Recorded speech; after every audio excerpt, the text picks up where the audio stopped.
So, they had the WF Davos thing. We covered it. That's when the people who really run the world all come together at Davos, Switzerland. Mm-hmm. They all come together. They all fly their private jets in there and tell you how they're going to fix climate change, right? And so here's one of the most, so this guy, Boring Business, tweeted out, one of the most significant moments from the Trump Davos speech was when he said the quiet part out loud. I have to say one thing about housing, because nobody ever says this. I am very protective of people that already own a house, of which we have millions and millions and millions. And because we have had such a good run, the house values have gone up tremendously. And the reason why house values have gone up tremendously is because of the devaluation of the dollar. That's why, because the dollar buys less than it ever did, and that's why housing costs way more than it did in the 70s, 80s, and 90s. Because we've been when you print $1 trillion every 3 months, it devalues the buying power of the dollars that are already in circulation. So it's a hidden tax. It's a hidden inflation. When they keep printing money, it's inflation and a hidden tax on the money you already earned is now worth less. Not worthless, but it's worth a lot less. And that's why houses cost so much. That's one reason. The second reason is they won't build enough housing. There you go. It's supposed to be a consumer item, not an investment. And how do you make investment go up? By not scarcity. That's right. By scarcity. So, all right, here we go. And they also allow billionaires from China and other countries to buy up our housing, which is illegal in a lot of other countries. They don't let foreigners buy housing in their country, which is something we should do in the United States, and you would see the price of housing come down. But of course, the real estate lobby has a stranglehold on local municipalities and and they want foreign billionaires to be able to buy housing in the United States, which artificially drives up prices. Also, they have places like BlackRock buying up houses, buying a house for $300,000 and then selling it to themselves for $700,000, artificially inflating. So there's lots of reasons for that, and those are three of the big ones. Trump doesn't address any of them. Good. So, but here's what he says. Have gone up tremendously. And these people have become wealthy. They weren't wealthy. They become wealthy because of their house. And every time you make it more and more and more affordable for somebody to buy a house cheaply, you're actually hurting the value of those houses, obviously, because the one thing works in tandem with the other. And I don't want to do anything that's going to hurt the value of people that own a house who, for the first time in their lives, are walking around the streets of whatever city they're in, very proud that their house is worth $500,000, $600,000, $700,000. Now, if I want to, or in the regular blue-collar neighborhood here in Los Angeles, $1 million. Yeah, what are the property taxes on a house that high? A house in blue-collar neighborhood, Pasadena, where I lived for whatever, 10, 15 years, the houses there, blue-collar people, those houses are $1 million for a 2-bedroom, 1-bath. $1 million. Just so it's not just, I'm talking about Los Angeles, New York, other places. San Francisco, a 2-bedroom, 1-bath, $1 million. Just to let you know. That's incentive to sell to a large corporation, isn't it then? Because the property taxes alone would be a pain in the ass, wouldn't they? That's right. Oh, so no one should have a house event. Thanks, Trump. Wow, we did great. So this is part of the you'll own nothing and be happy. We're going to end all of that. I have been a builder my entire life. I understand the problem, and I will fix it. I know how to fix it. Nobody else is going to figure it out. My objective will be to cut the cost of building a new home by 30 to 50%, and much of it is regulation. New tracts of federal land for large-scale housing construction so that we can get housing on the market. About 18% of all land in Arizona is owned by the Bureau of Land Mismanagement. It's actually mismanagement. But the stock market's the highest. How is John Deere stock doing, Greg? all-time high.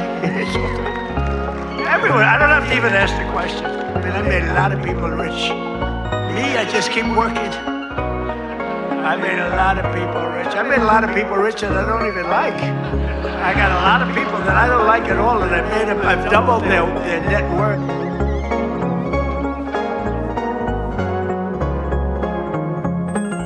Because I'm concerned and I said that I think we're in a very sensitive situation, and I think the last thing we need right now is elections. We'll have elections later on this year, but I think it's a mistake to have them now. And I hope that people understand that and act sensibly. I know I'm supposed to feel sorry for Alex Preddy, but I don't. I don't. Do you know why I wasn't shot by Border Patrol this weekend? Because I kept my ass inside and out of their operations.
You know, my reading list is quite long. I'm not telling you what I'm reading right now, but it's also about the history of different regions. So by the end, when I finish this job, I will be very smart. But anyway. В западных элитах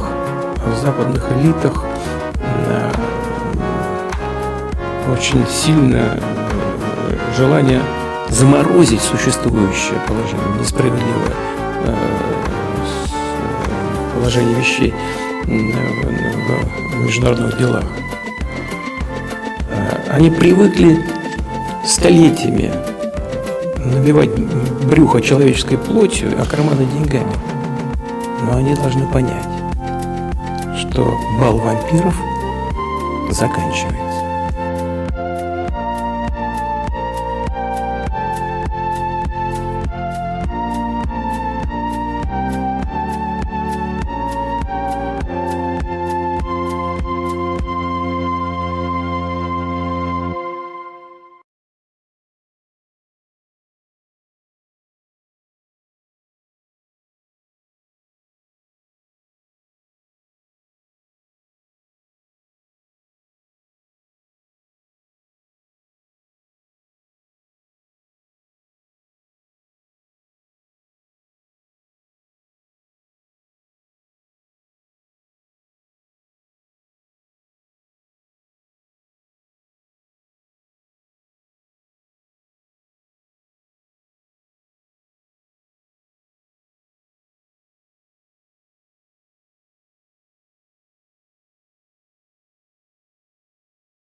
I've been talking without the microphone on.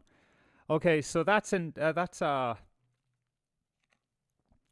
going to be indicative of how things are going to go for the next few episodes on the anti-broadcast, because I'm using a different software here. Oh shit, I was supposed to look at Saoirse's post about Bono, Nigeria, and all that other horrific stuff. Yeah, we'll dive into that. So I'm going to be experimenting here, and one thing I'm experimenting with is the chat on the screen. That is too small. Nobody can read that. Too see-through as well.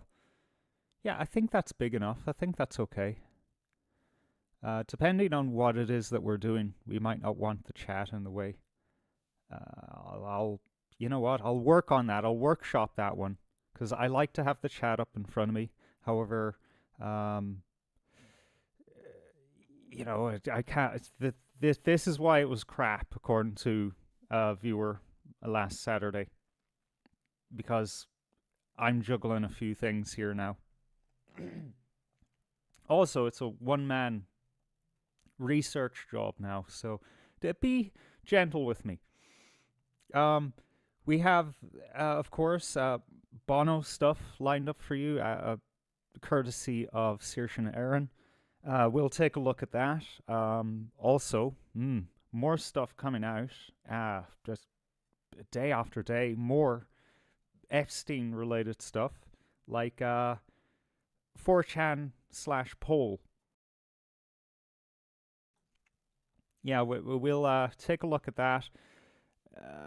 It's come out that indeed was, as I suspected myself for years, a intelligence operation. You know, that place where Pepe the Frog came out of, which kind of fueled the meme war, the mystical meme magic war that helped get Trump elected, that kind of thing. All that kind of stuff, all that dodgy internet stuff comes from 4chan. So we'll look at that as well. For the most part, we're just going to just go through the news and then play some old games and chat. How about that? Yeah, I don't think that chat thing on the screen is working out too well. Let me know out there in viewer land how it's looking to you.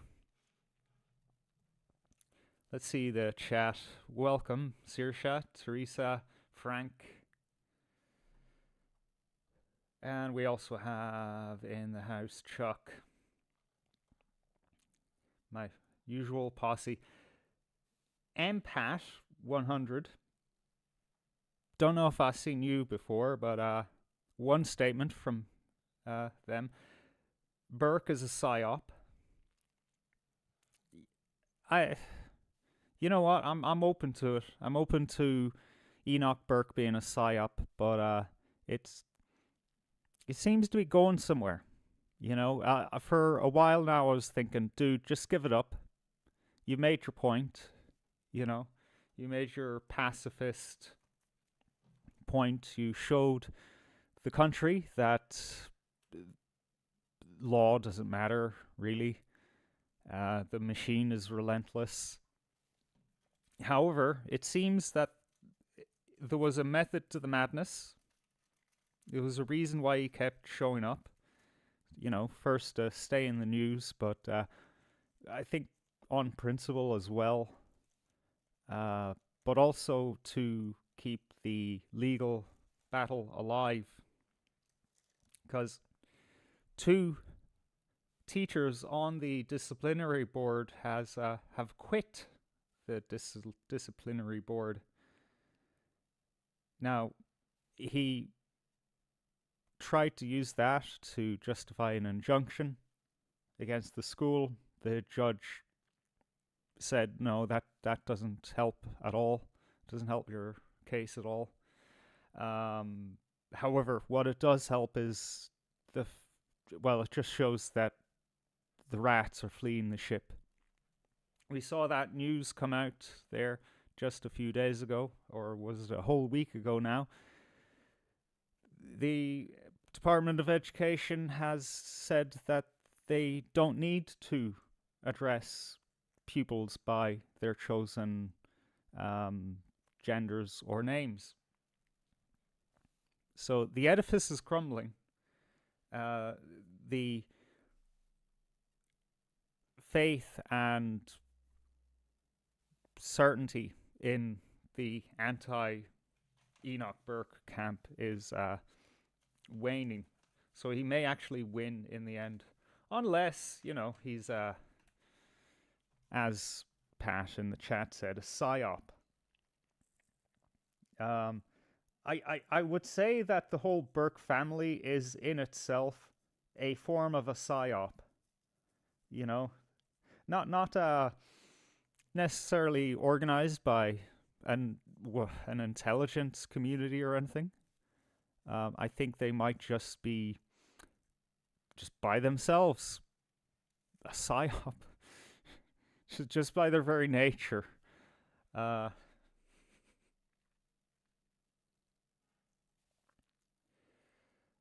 Let's look back in the chat. Lawrence Cross tried to connect Joe Rogan with Epstein. Rogan refused. That is one of the bigger surprises that I found lately in the Epstein revelations, is that Joe Rogan didn't have an interest in Epstein's offerings. It's interesting. However, could just be said that, well, why would a man who is interested in sex with grown men want that with children? We all have our tastes, so if it's grown men you're into, then you're not really going to stray beyond that, are you?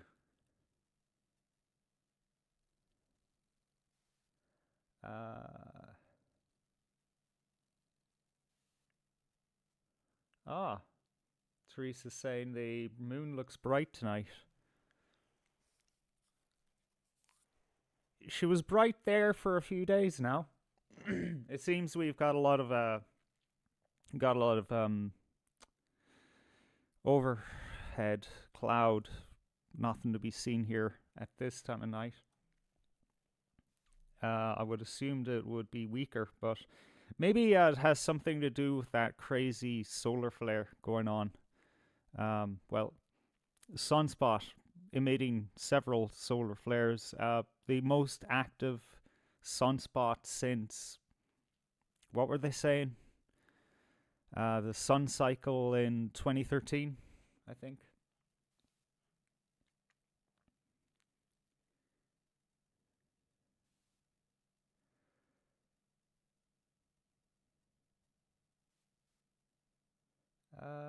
All right. Okay, I think I'm all caught up on the chat. I'm going to try to find that post by Saoirse and Aaron, and we'll take a look at what we know about Bono as of late. Saoirse and Aaron, thank you very much.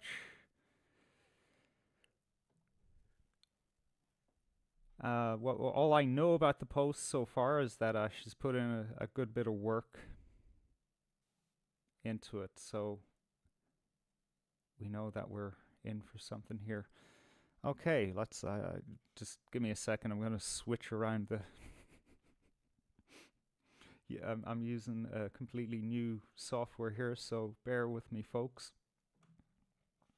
Oh yeah, the chat is pretty easy on the eyes now that there's a black background behind it.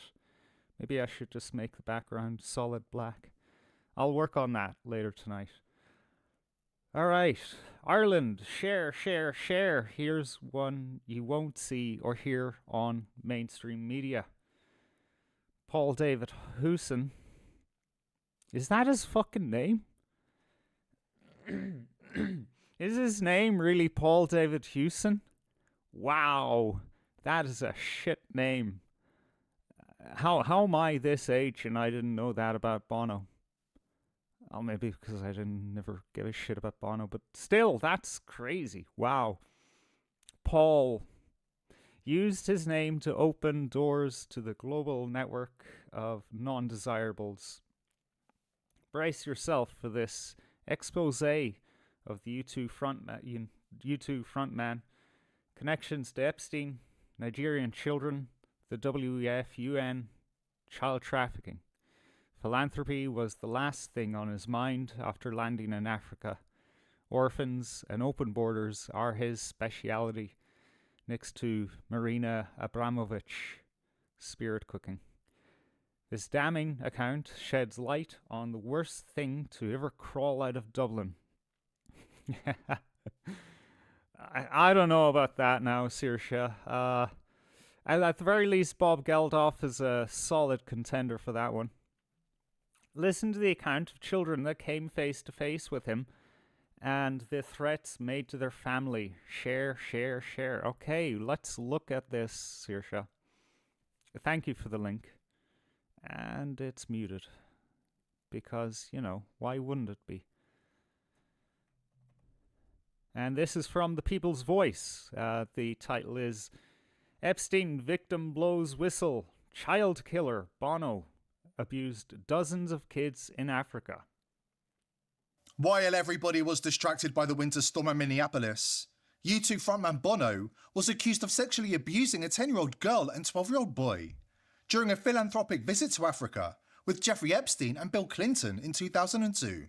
The victim claims that Bono, said to be a close associate of Jeffrey Epstein, joined a delegation that included Bill Clinton and Kevin Spacey on a tour through multiple African nations that year. But rather than reporting on the credible allegations coming out of Africa against Bono, the media have done everything they can to cover up the scandal, bury the allegations, and ensure the global child trafficking network, which is worth hundreds of billions of dollars per year, remains an open secret. Before we dive in, subscribe to the channel if you haven't already, and join the People's Voice Locals community to join our incredible community, support the channel, and gain access to exclusive and uncensored content. We have known for years that Bono appears multiple times on Jeffrey Epstein's flight logs, under his birth name Paul David Hewson. And we've known for years that in September 2002, Bill Clinton and Jeffrey Epstein travelled together on a tour of Africa, which included stops in Ghana, Nigeria, Rwanda, Mozambique and South Africa. They were joined by Ghislaine Maxwell, who's currently serving 20 years in prison for trafficking children to nobody, as well as Hollywood stars Kevin Spacey and Chris Tucker. Now, according to bombshell testimony from Nigeria, the Epstein entourage met up with Paul Hewson, better known as Bono, who was keen to talk to his close friend Bill Clinton about his latest philanthropic endeavours on the continent. But according to the victim, philanthropy was the last thing on Bono's mind when he was introduced to her as a 10-year-old girl who knew his face from her uncle's record collection. Before we get to her bombshell testimony, let's provide a little context about Bono's philanthropic career, which has gained him a senior position at the World Economic Forum and brought him close to globalist gangsters, including Bill Gates, Klaus Schwab, Tony Blair, Bill and Hillary Clinton, Joe Biden, Henry Kissinger, John McCain, George W. Bush, and every other... Every time you see Biden standing behind someone and putting on a medal or what have you, he always looks creepy. I don't know if that's because of the things that we've seen throughout the years, you know, him sniffing girls' hair, feeling them up in a strange ways, mainly from behind them when they were, you know, in situations where they couldn't really do anything about it. Kind of imprinting on every other impression that I have of Biden, but I don't think so. You know, there's just something really fucking creepy going on there with that guy. Like, what? Okay, he's focused. Oh, no, wait. I thought maybe he was clasping the medal on the back of Bono. But no, he's not. He's just, I don't know, maybe he just likes necks and hair, you know. Clinton, Joe Biden, Henry Kissinger, John McCain, George W. Bush, and every other globalist tyrant you can name. Bono links up with Jeffrey Sachs in the 90s and actually a little bit before that, doing this international development work. Now Bono, of course, is U2. He's the front man. He's this international sex symbol at the time, and Yeah, we're going to leave that at that. Let people look at that in their own time. I will drop a link to that video, though, in the chat if you want to look at that for yourself. We have Tom Westy in the chat. I recognize you. How are you doing? Oh, Tom Westy says the moon just popped up nice and red. Sure that's normal? You know what? That is a bit weird. What? Oh, no. That's the wrong fucking window I'm supposed to use. Again, folks, I'm going solo and I need to figure out how everything works. Again, I need to relearn everything. What moon phase? Because I thought it was a full moon like 2 days ago. Okay, waning gibbous. It's 91% waning. Okay, that's. But still, you would only associate that with full moons, right? And listen to me, I'm the astrologer, and I can't even tell you about when you're supposed to get red moons.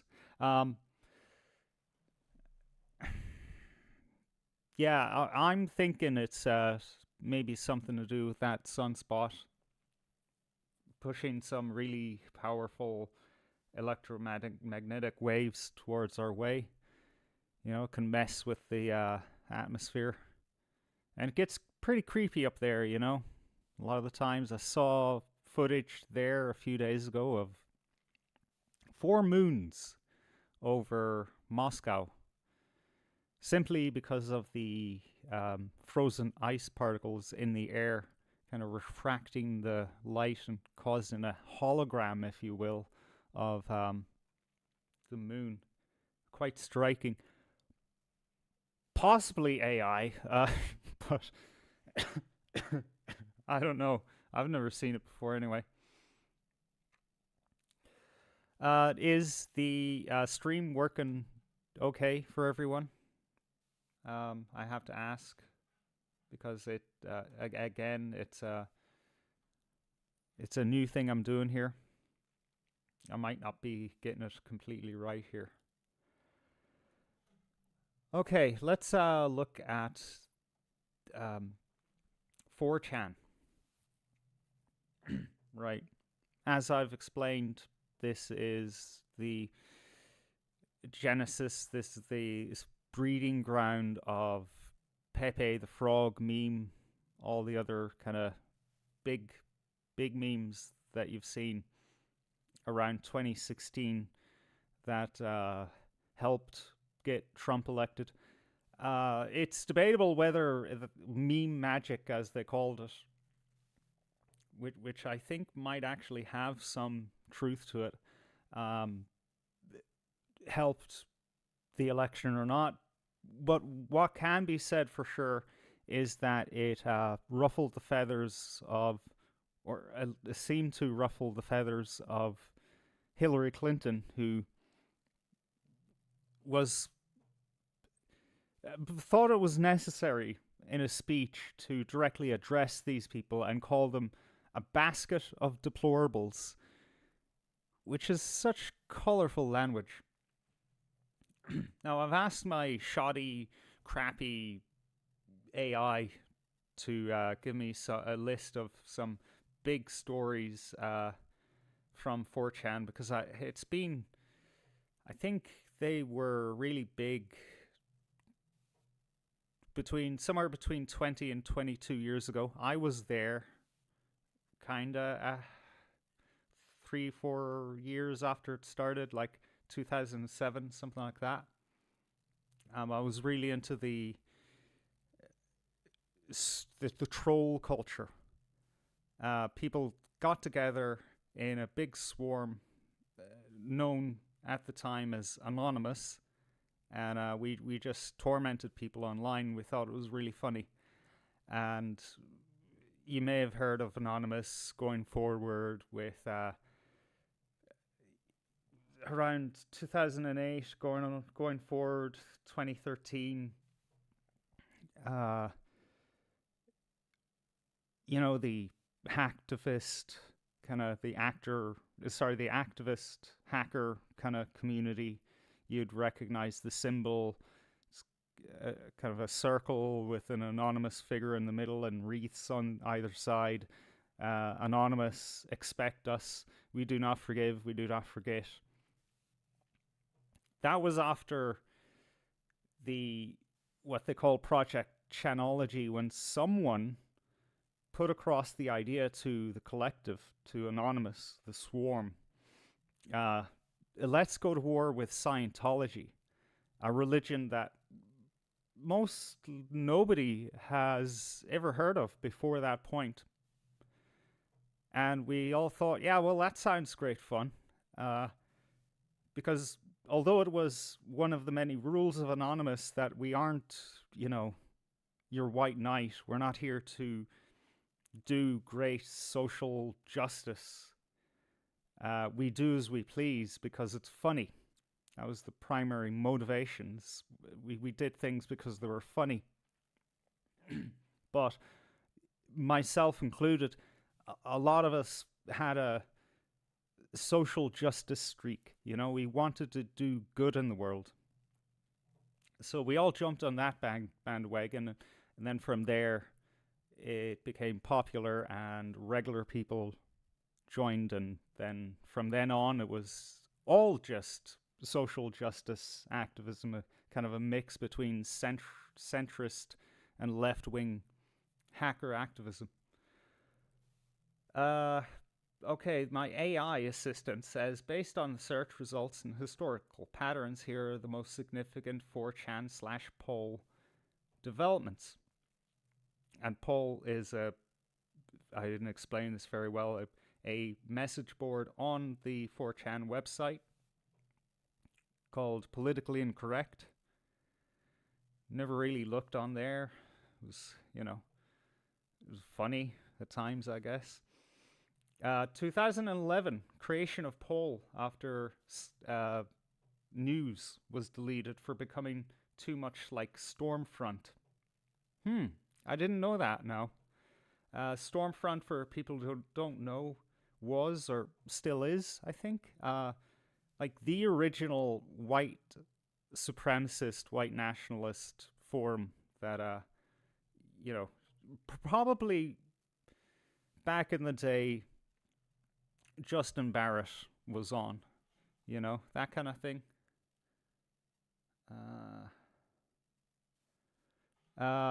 Volume up, how we get it up.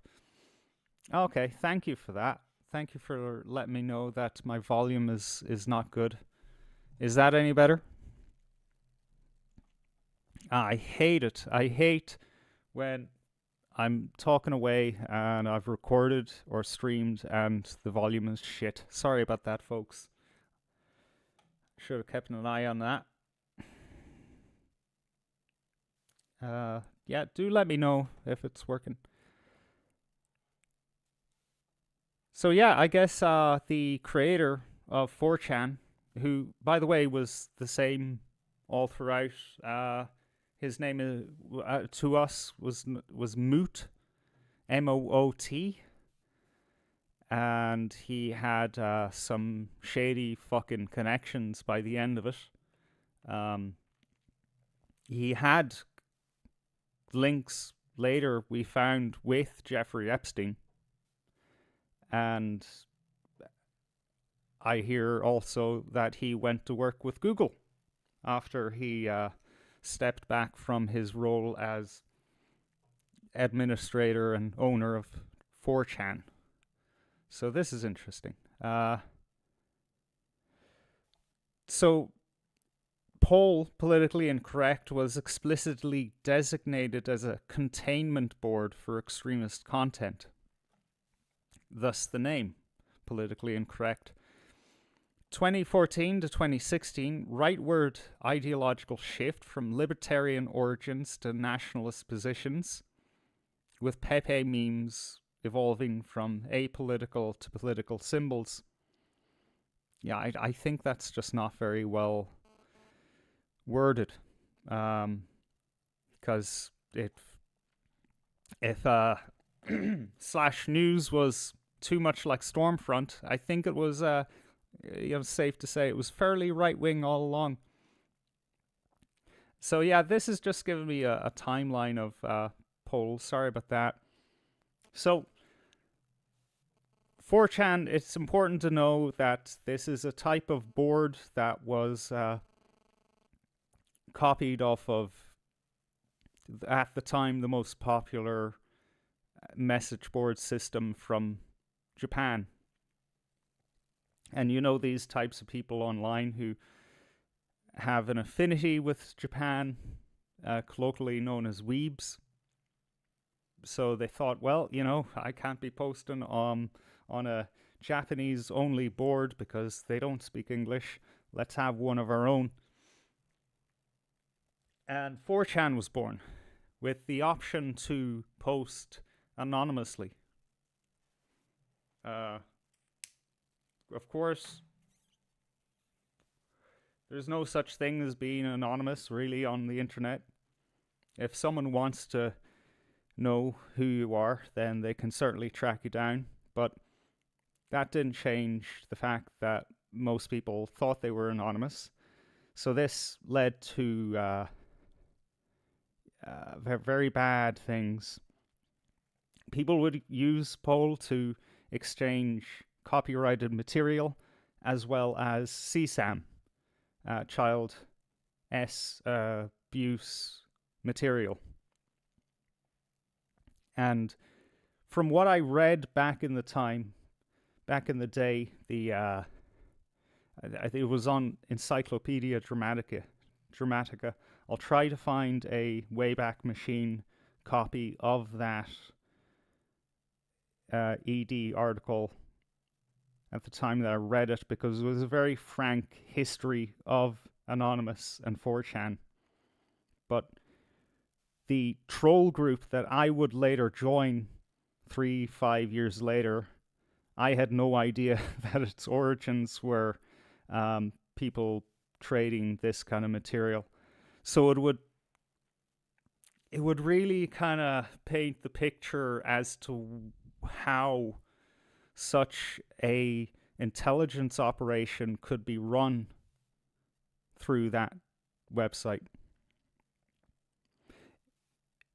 It basically put, they all Epsteined themselves, right? I think Moot Epsteined himself.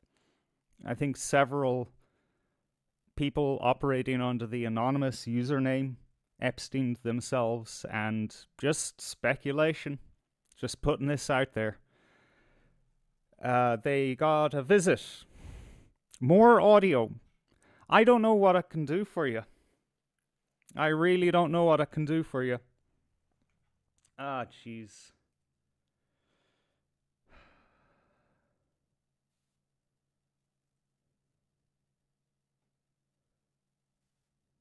At least 20% more, I'm being told.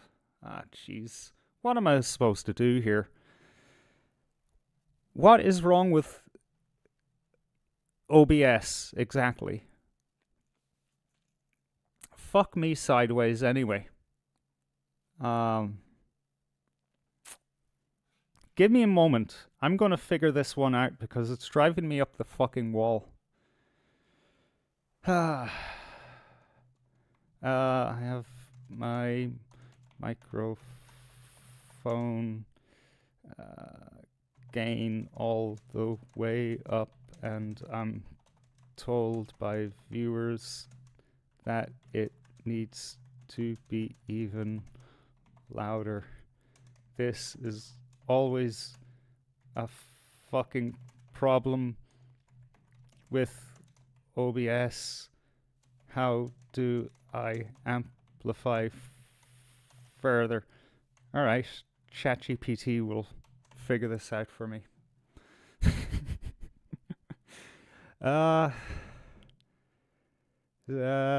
Classic OBS pain point.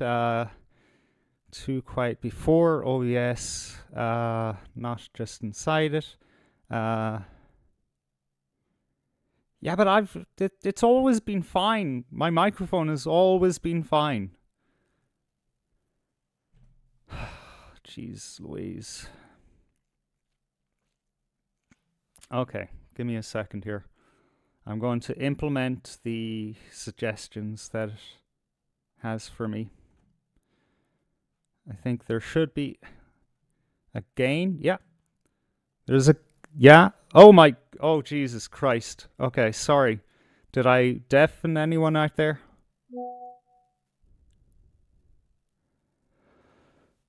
Oh, fuck me sideways. Oh, Jesus. Sorry, no, that's not you, folks. Sorry. Okay, finally. A little bit of gain.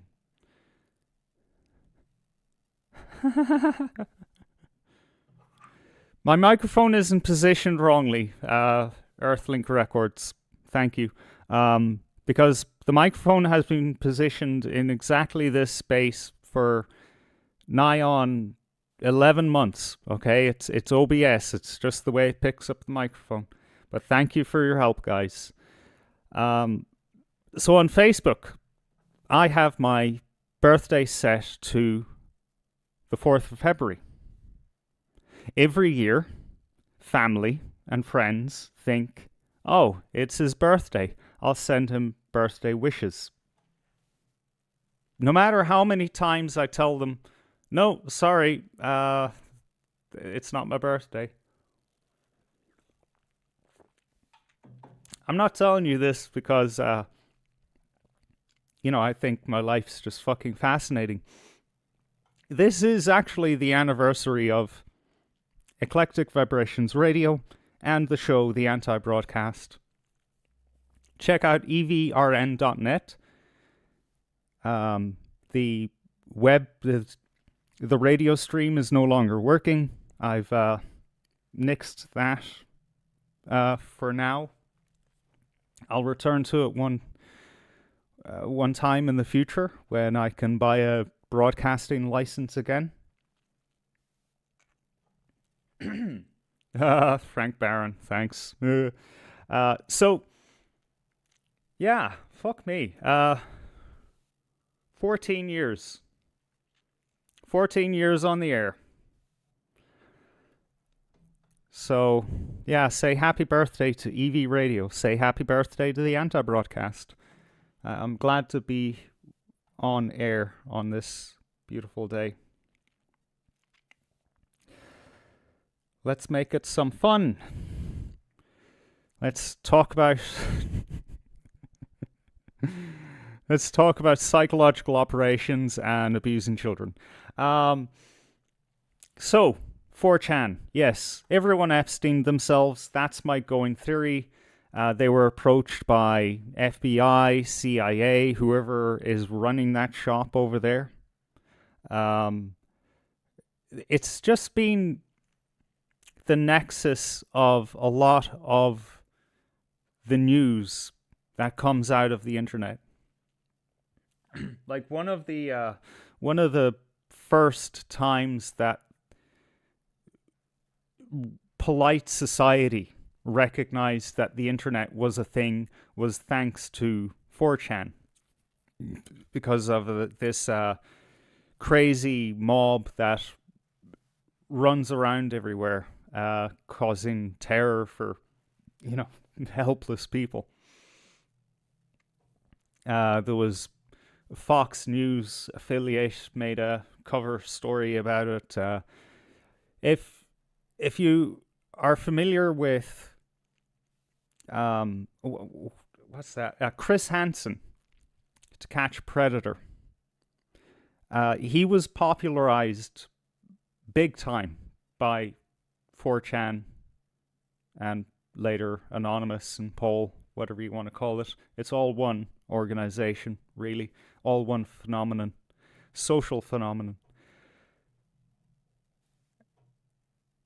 And now you have, I think we can attribute, the pedophile hunting groups in Britain and Ireland and a few in mainland Europe to this phenomenon.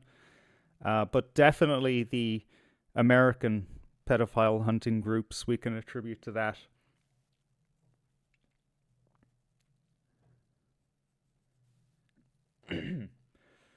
Tom Westy asks, are there more files to be released? Yeah, there's fuck tons of them.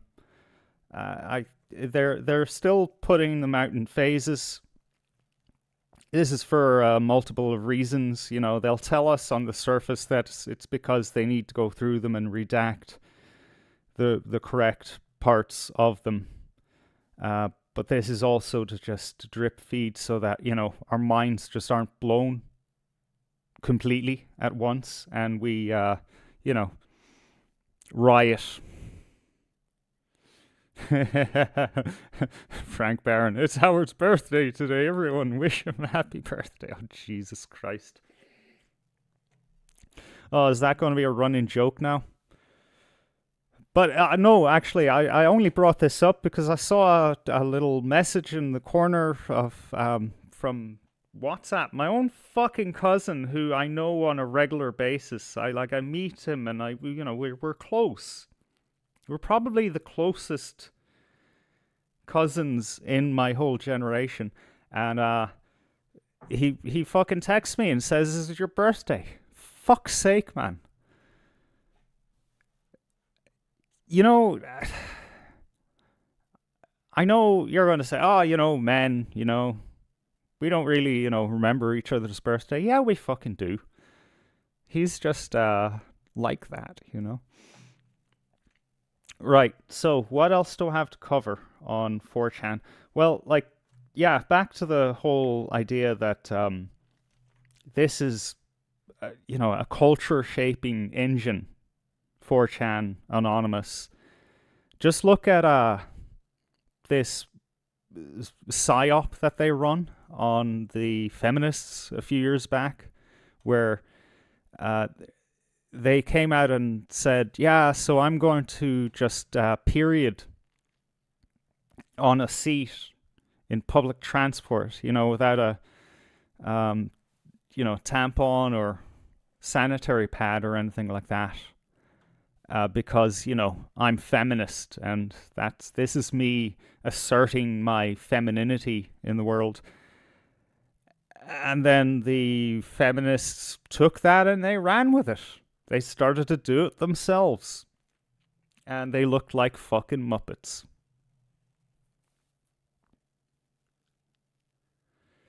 Saoirse says the only time men get flowers are at their funeral. Oh, Jesus Christ. Yeah, that's bleak, man. Thanks for that, Saoirse.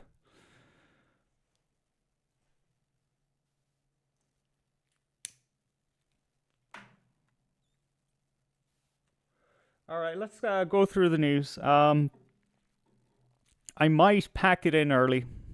I don't know. Depends how much fun we have after we go through the news, because I feel the need to reach out to a friend, you know, to just be there for her, because right now she's going through it. She is a brilliant woman from Poland. She went to her bank to look for a mortgage because it's you know, her current lease is timing out, and either she buys a place for her and her son, or she has to live in a shitty box apartment, probably half the size of what she's currently in. And they basically told her to go fuck herself. A bank that she's been with for several years, you know, always paid her dues, you know, saved, you know, has actual fucking assets. They said, yeah, no, the most we can give you is what you can get for just a regular loan. So I'm concerned about her. I might say goodnight early and reach out to her.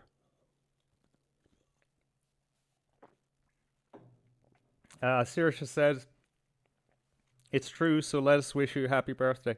I would if it was my birthday. It's the anti-broadcast's birthday. So, you know, wish the show happy birthday. And you can wish me happy birthday in August, because that's where it's at. Thank you, Saoirse and guys out there. Right. What are we going to look at first? Right, okay. I know. We will look at...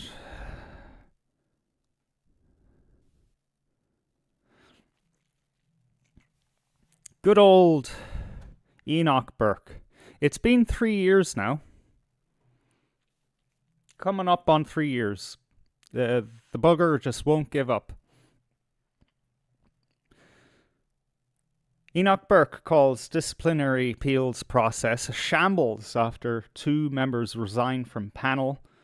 A judge has allowed Burke's case for injunction against the disciplinary appeals panel to continue.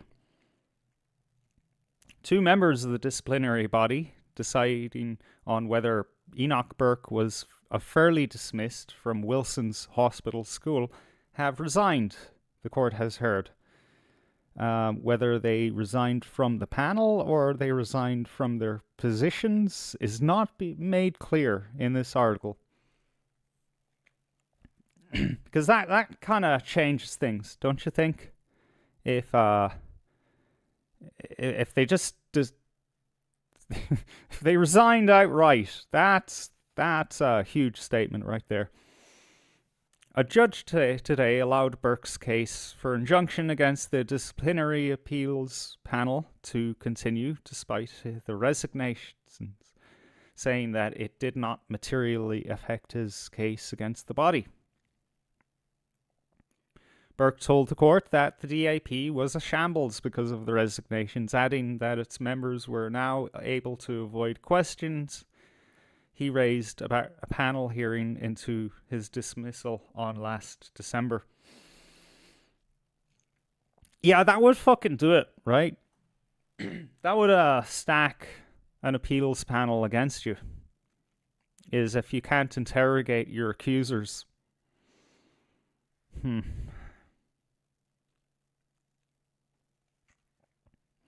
Judge Brian Cregan temporarily released Burke from prison to prepare for the case, saying that the issue he had raised with the DAP process was credible.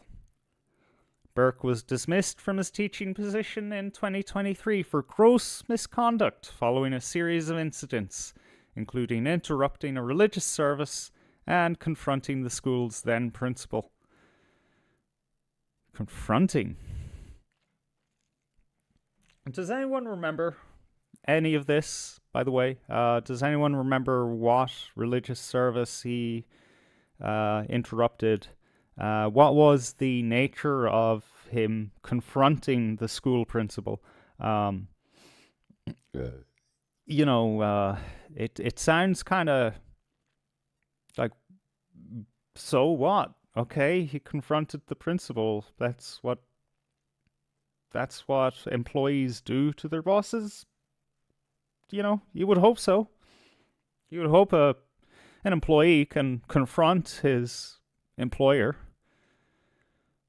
without fear of discipline, necessarily. Depends on the nature of the confrontation. But the way it's worded is very limp-wristed. It makes me think that it was a nothing burger.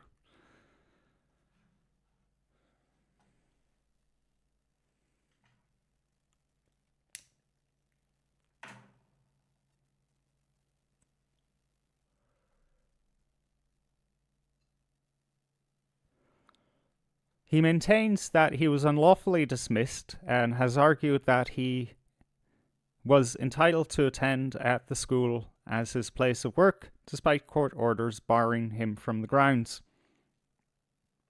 Burke has appealed against his dismissal in numerous courts and to the DAP, and is currently in jail for the 5th time for breaching High Court order to stay away from the grounds of Wilson's Hospital School while his case is decided by the panel. Jeez Louise. It's taking a while for this fucking panel. It seems that they're just happy to let this cycle continue itself, to see this man be thrown into jail over and over again.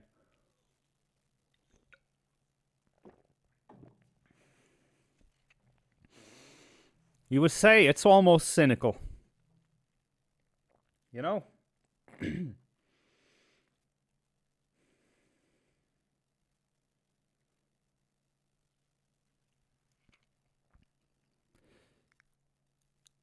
it's known for processes to take a while, you know. But it's usually for shitty reasons, like, say, an insurance claim. Just drags on and on. Not from personal experience, from a second-hand experience. Those things drag on. Because some people don't want to let go of their money. You know, even in the most obvious of cases. So it's just, you know, forgive me for thinking, you know, it's just cynical. They want this to, you know, be the status quo. They want him to suffer. And Enoch Burk, taking after his Lord and Savior, it has no problem in suffering, and I guess showing these people up for who they are. Well done him. Again, I've shown my exhaustion with him over the years. Well, you know, over the last year or so, I was thinking, dude, just stop. Just carry on with your life. But I guess, you know, I'm not in his shoes, so it turns out that he knew best. In the High Court this morning, counsel for the 3 DAP members, Podrick Lyons, said that 2 of the members had resigned after Burke's legal action against them. Ah, very convenient. Burke filed papers on January 6th seeking an injunction preventing the panel from holding any more meetings, claiming that its most recent meeting in December damaged his prospects of winning his appeal. He has argued against the inclusion of one panel member, claiming in an affidavit submitted as part of the case that she is objectively biased. It's kind of hard to get an unbiased panel in that kind of situation, don't you think? So she must be really fucking biased.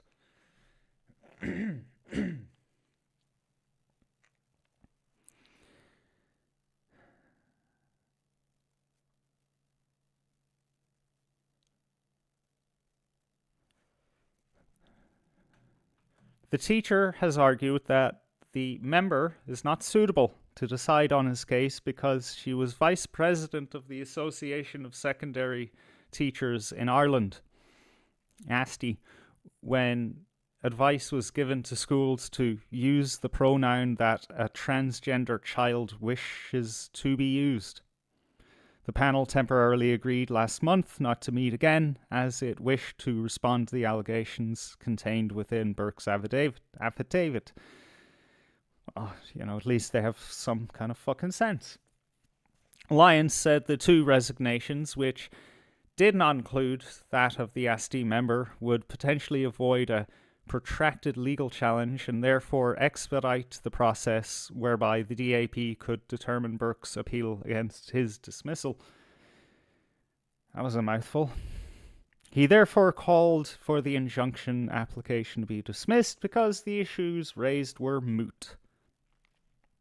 He said, "The course of action that has been taken is one that will clear the way, as it were, for a new panel to be nominated and thereby allow Mr. Burke's appeal to be heard sooner rather than later."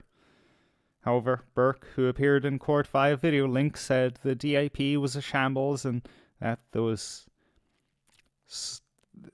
is something rotten at the heart of its process. Yeah, he's fighting against a completely stacked deck. I just don't see any kind of panel kind of working with him. At the very least. Okay, Karen in the chat. Is that Neve? I'm not entirely sure, but thank you for the birthday wishes.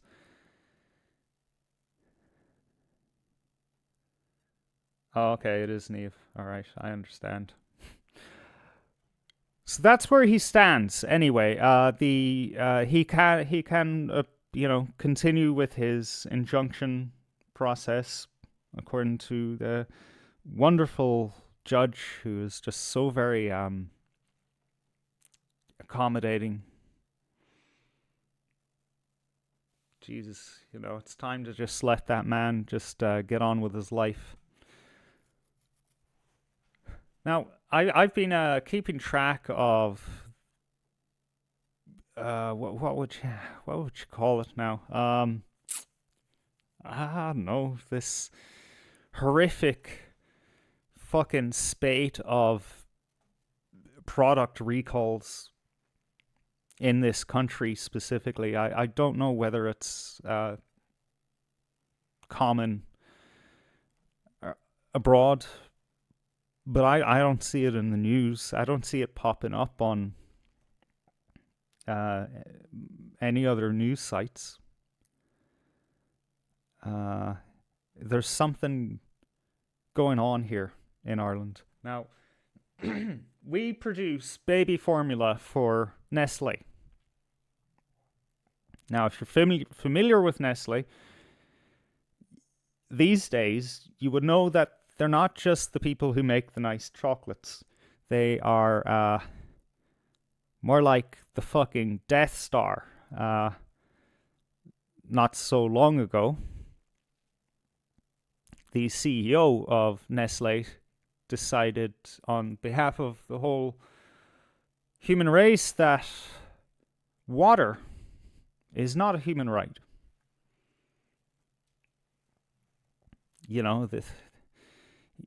He's in that club, the Jeffrey Epstein adjacent club. The people who like to rape and cut up and sacrifice and possibly eat children. So it's not it's a skip and a hop away to say that, water isn't a human right. So there's been a recall of baby formula, and it's not looking good. It's already killed a bunch of babies. In January 23rd, I've had this one in the folder for a while. France probes link between 2 baby deaths and milk formula. French investigators are examining the deaths of 2 infants who had consumed baby formula products that were subject to a precautionary recall earlier this month, the French ministry said on Friday. One of the babies, who died in the town Passac in southwestern France, had been fed with glucose powder milk made by Swiss group Nestle. Sorry, it took me off guard. Nestle is Swiss. Wow, I did not know that. Oh my god, I'm so ignorant. An investigation was ongoing into the possible cause of the death. The Bordeaux prosecutor said. Ministry said there was no evidence so far that the deaths were linked to the baby formula products. Nestle and the privately owned French group Lactalis this month recalled batches of infant milk sold in France due to possible contaminations with I don't know, Jesus, there's even a French bacteria. Carolide, heat-stable toxin produced by some strains of Bacillus cereus B. Oh, that's fun. Yeah, that's kill you instantly kind of stuff. A toxin that can cause nausea and vomiting. For starters, yeah.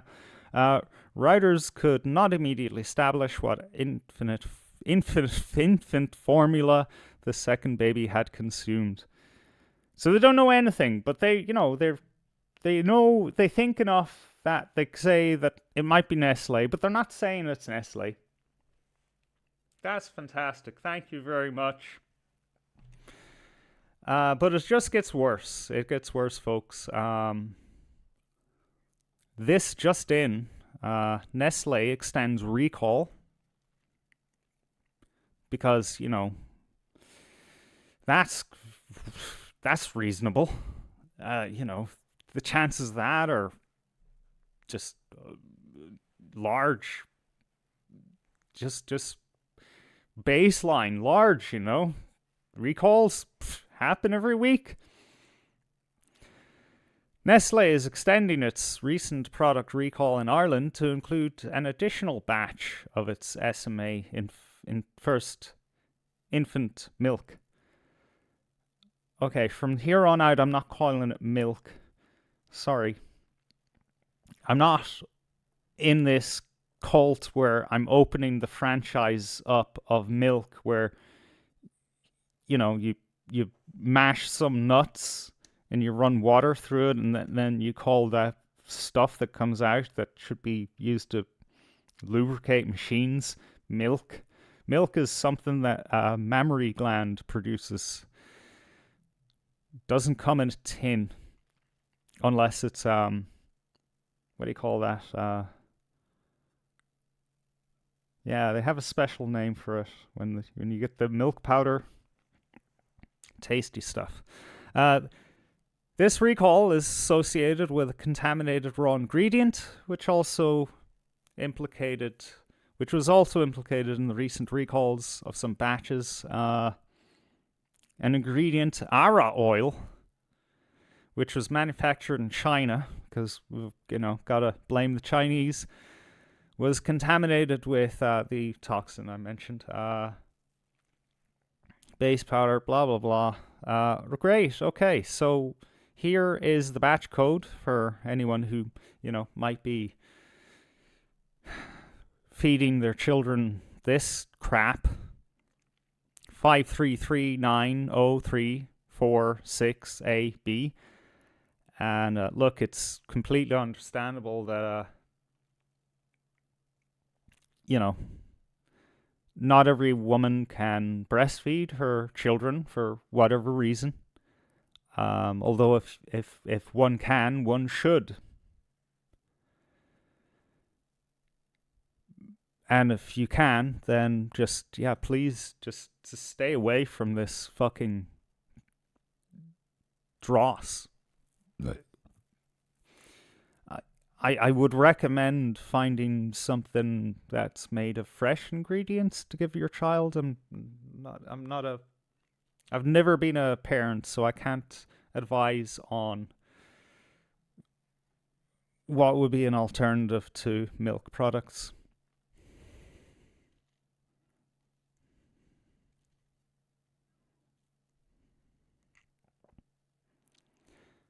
Let's see, what do we have?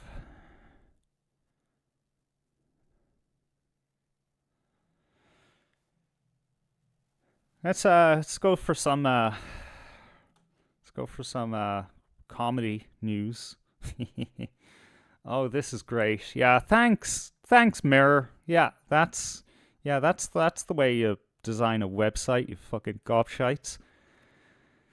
But you know what? The Mirror, sometimes it's a rag. It's not the worst rag, really, but it does give you the occasional scoop that the reputable papers won't give you.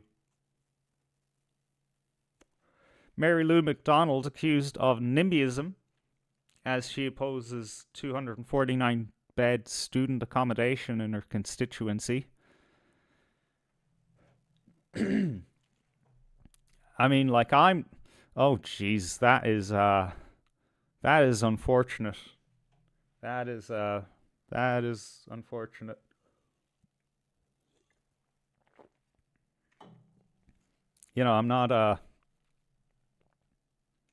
I'm not crazy about passing commentary on women's looks because, or people's looks really, because we all kind of fall apart, but Jesus Christ, man, let's get that the fuck out of my face.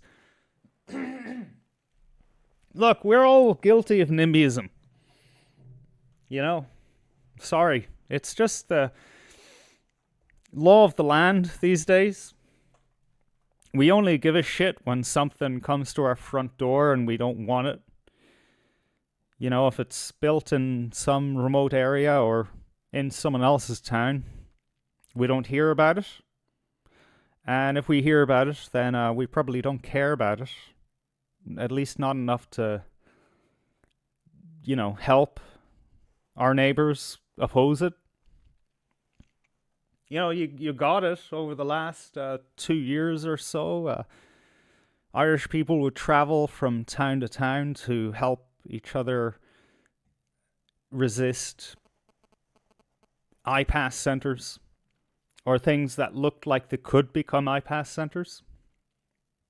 But that's about the extent of it. Hasn't that really dropped off? I know that we're just coming out of the winter, but it's kind of petered out. We need to kickstart that again. We need to find a way to light the fire under people's arses. Sinn Féin has been accused of NIMBYism after its leader, Mary Lou McDonald, proposed 249-bed student housing development in her constituency. Probably because she knows that that's probably just going to be used for migrants, as annoying and it's good for commerce for the local area, but it's destructive to have students around. They're not that bad, but there is a real danger that something gets built for one purpose and then just look, we need to find a place to put these immigrants. Let's put them in there. And Mary Lou McDonald, she's in there, she has her finger on the pulse, which is the privilege of being a pretend opposition. You get to know what's coming down the pipe. I think she made a good call for her constituency here. Planning permission is sought for a 6-story development at the derelict Mat of Cabra's pub site on Fassa Avenue. Miss MacDonald said her party recognises the need for student housing, but this proposal does not reflect what the community needs. What community is that exactly? Is there a university in the area? Because if there is, then that's what the community needs.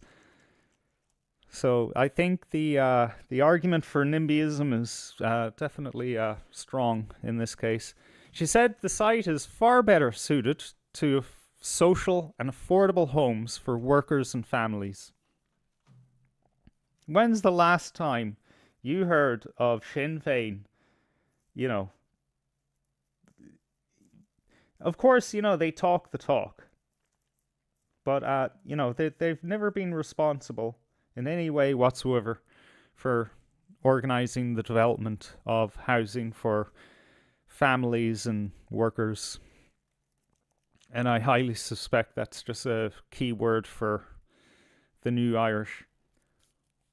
They held a public meeting at the GAA Club over the proposals. Planning documents for the site state it is located within 5 kilometres of the 36 third-level campuses. Oh, okay. Well, I mean, yeah, there you go. Yeah, it reflects the need of the community. And what are you talking about? Higher Education Minister James Lawless has accused the leader of NIMBYism, short for Not in My Backyard, which refers to the opposition by residents to proposed developments in their area.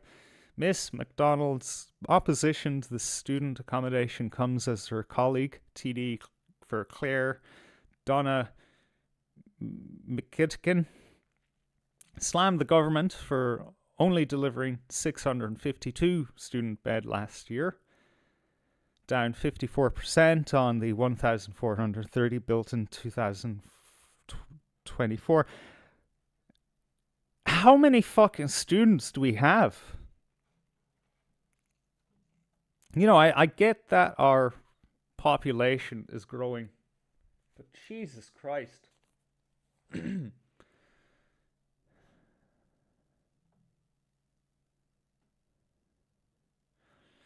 Zero in the chat says, I once got fired from a job for laughing, although I was driving in a hearse at the time. Very good, very good. What is Teresa supposed to ask me in chat now?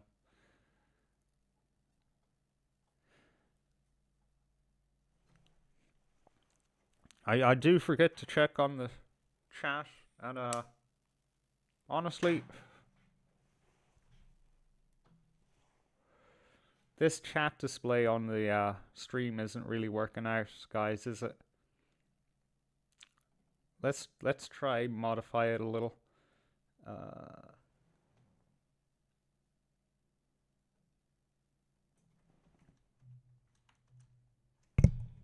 Oof. Okay, how about that? Is that good? I think that's okay. I think it's readable now. I just didn't want to interrupt the view of the... Oh, birthday shirt for Teresa. Yeah, look, you know, you're going to have to find a way to get in contact with me, because there's no way of doing it through YouTube. You know what?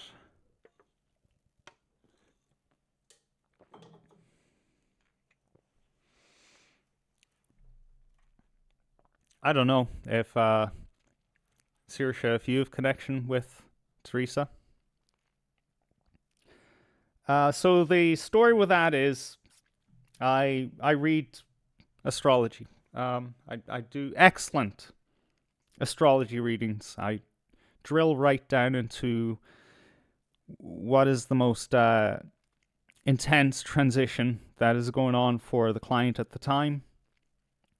You know, you you may be going through a certain life development, not development, but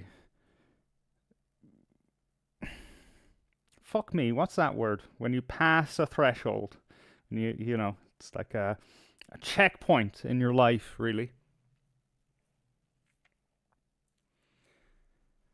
Oh, okay, so she'll get me through 420. Great. Yeah, we need to find a way around that. Poor 420 relaying messages for everyone. I don't know. Just, you know, look at the look at the feedback that I get for the work I do. I think it should stand on its own. And Saoirse, thank you very much. Just a week or two ago, she posted on her channel what her chart meant to her, what my reading of her chart meant to her, and she was delighted with it, and she thought, well, I want to share this with other people. So, you know, as you would want to do. Someone came along and said, and you know, it's the standard Catholic, Orthodox, Protestant kind of take of like, well, you know, that's just demon stuff. You know, it lures the pious away from, you know, dedication to Christ, essentially. Well, you know, of course, I'm putting better words to it than the person themselves, because I understand the doctrine that when one externalizes their faith or their autonomy onto something that is other than Christ, then that can lead to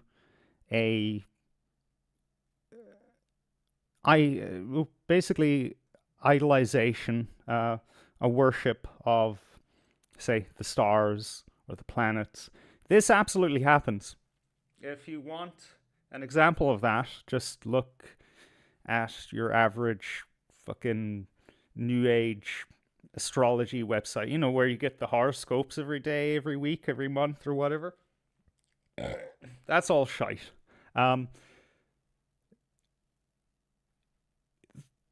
This is the danger that the church fathers foresaw.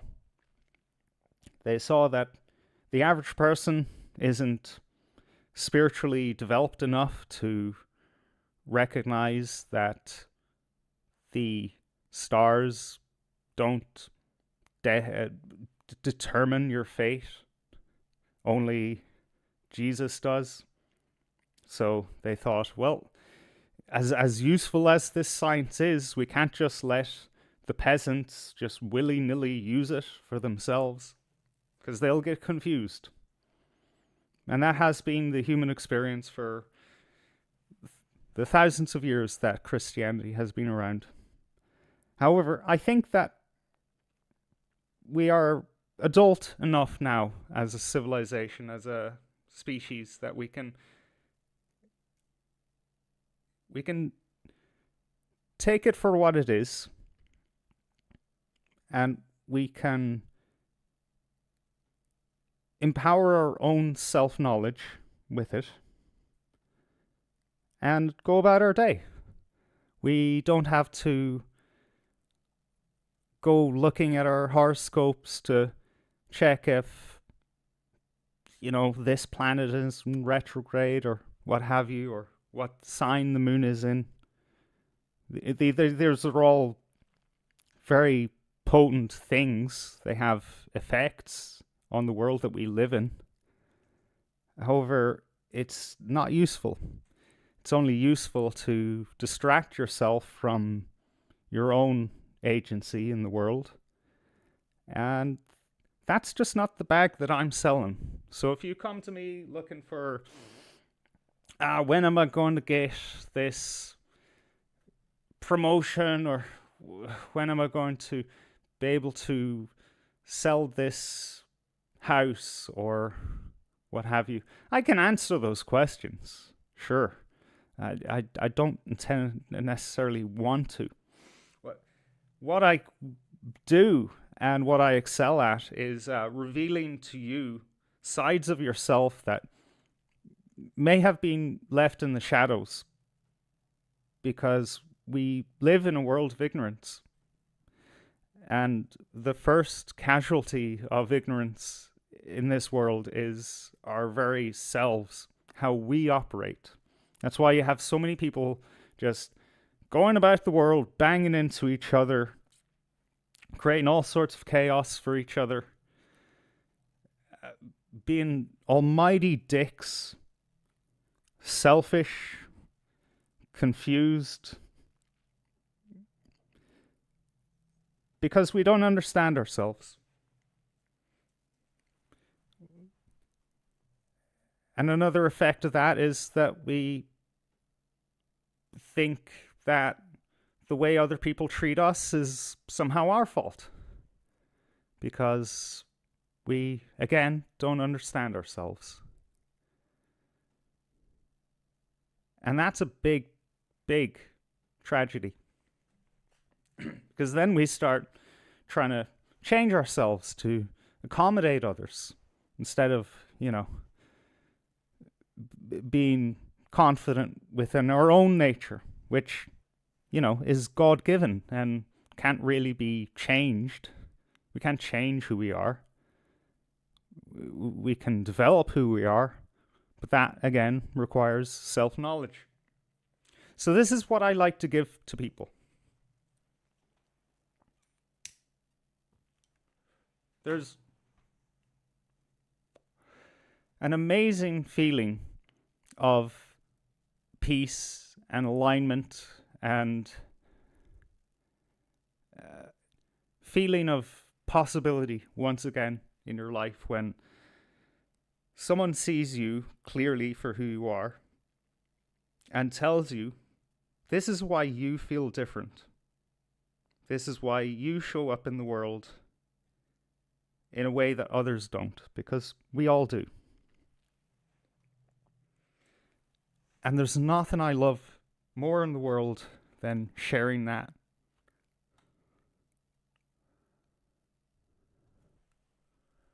Earthlink Records says the King of England put the time back 10 days in 1820s, so all horoscopes mean nothing now.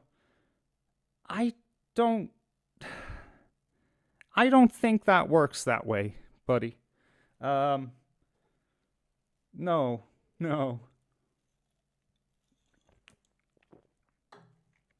Unless you mean the sun moves into Leo and what is it, the 26th of July, and then until the 28th of August, you know, this, that, or the other. That's very shallow stuff. That's what I'm preaching against here. You know, don't pick up a magazine and think, oh, I wonder what it says about my star sign. What I'm talking about is very unmistakable, right? You go to a chart of, okay, planet moves here on this date. Okay, cool. And you can get a telescope and look into the sky and see, oh yes, that planet is definitely there in that part of the sky. You can't change that by shifting the days of the week or anything like that. Neve said, oh no, I'm not reading that. Don't say that about yourself, Neve. Okay, Saoirse, I need to check out that link you sent to the stream there, because, excusez-moi, I trust what Neve has to share with the show. She's proven herself so far. Let's get into the back end there. Sorry, folks. Sorry for burping into your microphone.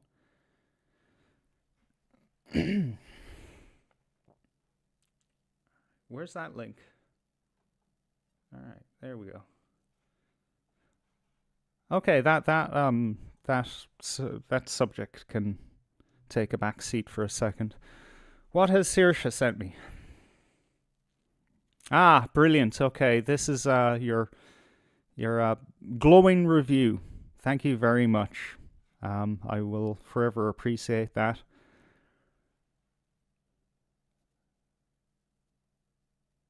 Put it up, you're asking. Okay, look, I'll read it out and I'll show it. I'm not comfortable showing your particular birth chart, but that was your job to make, your decision to make. Saoirse says, 10 days ago. Wow, it was only 10 days ago. It feels ages ago. Birth chart. This is mine, without the breakdown, obviously. I got this as a birthday present from Howard at the anti-broadcast. I didn't expect anything near the detail you can see here. I was in complete shock as I read through the breakdown. And the reason was he identified aspects of my life journey that he couldn't possibly have known. Things that are very personal to me, and some that perhaps you'd keep private. The accuracy is astonishing. Howard obviously has a real talent. He would need to know your date of birth and the nearest time and location of your birth, by the way. The closer to the minute, the better. And I can fix that for you. If you don't know what time you were born, we can reverse engineer that for you. I will be reimbursing Howard for something so personal to me. And indeed she did. She was very nice to do that. And I got a little card as well in the post that I'll be keeping on my altar for the foreseeable future. At my insistence. Yeah, initially I was like, hey, I gave you a birthday present. Leave me alone. I'm not taking your money. And then later I was thinking, fuck, that was really, that was mean of me. Money is a means of finding balance. Saoirse felt that she was indebted to me and she needed to make that right. And it was not my position to deny that. just keep that in mind, you know. It's money isn't this dirty thing. It's powerful. You know, we should keep hold of it and we should nurture it, because we can give it to others as a token of, I see what you did there, I appreciate what you did. It really lifts people's spirits when you give them a token of appreciation. Like, I bought a car recently. I handed over the cash for it, and the previous owner, she took out €20, gave it back to me. She said, "For good luck." I don't remember the last time I experienced that. I was like, wow, I completely forgot that we Irish people do that. Specifically around large purchases.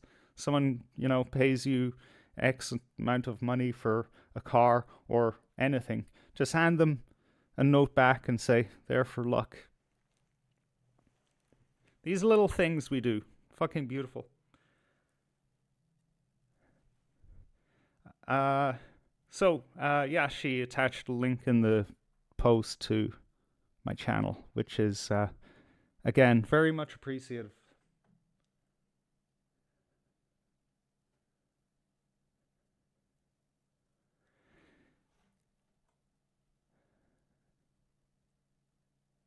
All right, what's the Pimping Out Howard 420 said?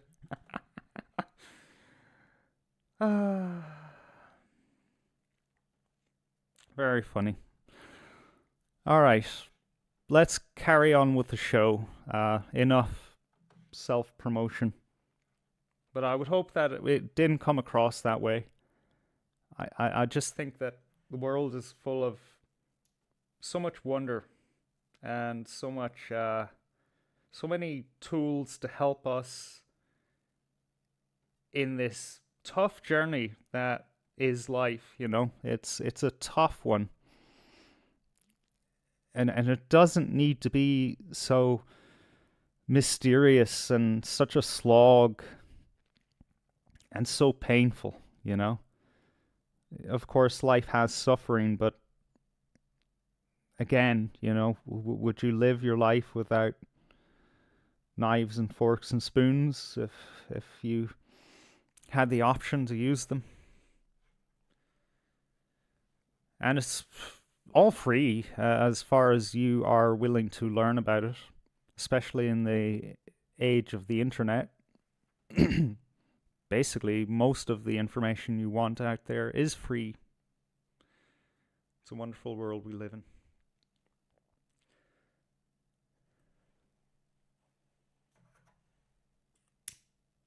Oh, for fuck's sake, Hugo. Every fortune teller I ever met is either depressing or overly enthusiastic. Why can't I find a happy medium?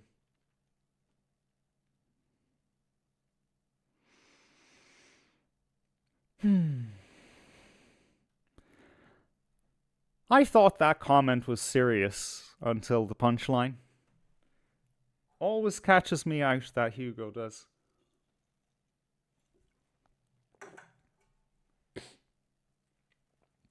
Okay, I want to draw your attention to something here. I think this is the Business Post. Not sure, but the headline: Ireland, not a truly rich country, according to The Economist. Publishers' ranking of 178 countries excludes Ireland due to GDP calculations polluted by tax arbitrage.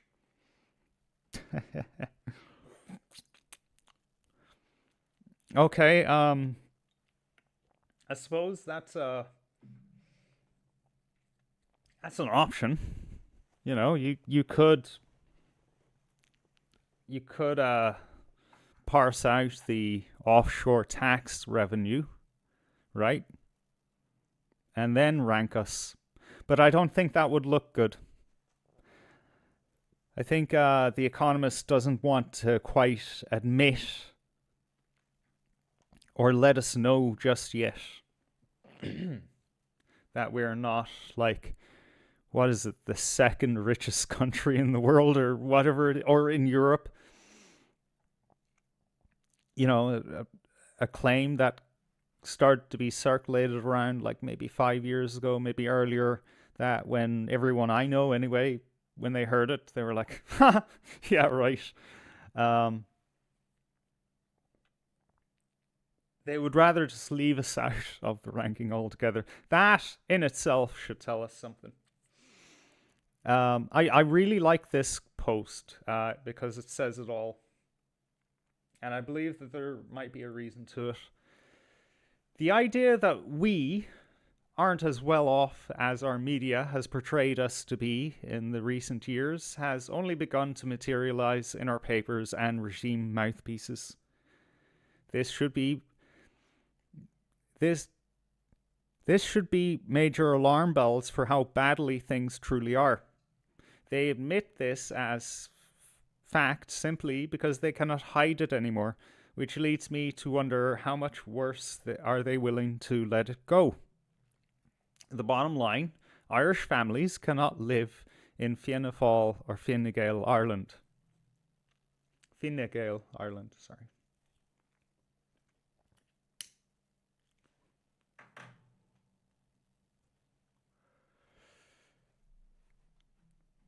This pretty much hits the nail on the head. However, I do wonder, are we being told how it is now slowly because they can't hide it anymore? Because really, honestly, nobody's really kicking up a fuss about it, you know?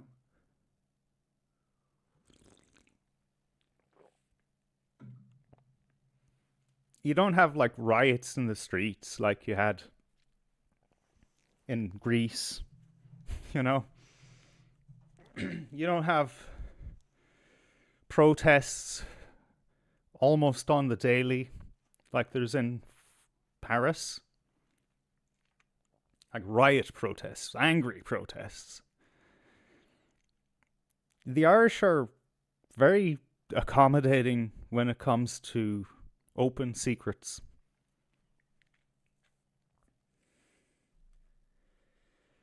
They come out and say, this is this way. And we just kind of say, okay, all right, yeah. Yeah, I know that's bullshit, but okay. I don't care. I'm not going to say anything about it, one way or another. That's just who we are. When that stuff happens in North Korea, a big fuss is made about it.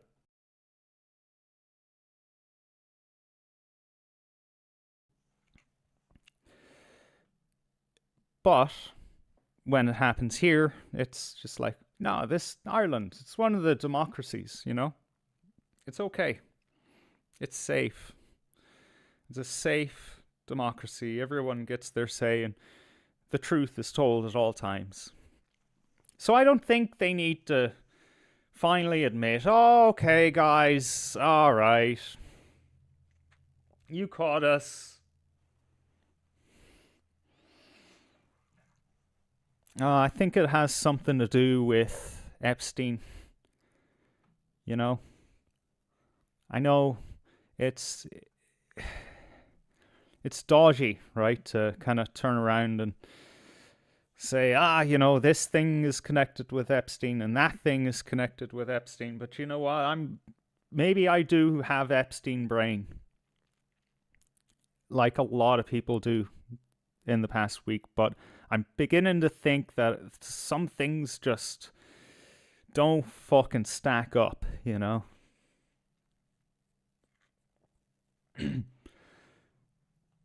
Like, I have to wonder. His first incarceration happened around the 2008 crash. I'm beginning to think that he has something to do with it. I'm thinking, now hear me out, that he has something to do with COVID. I know, crazy, right? But you know, when someone has this extensive fucking spy network, you know, when they have so many people, so many influential people under their thumb, and they have a reputation to protect. The first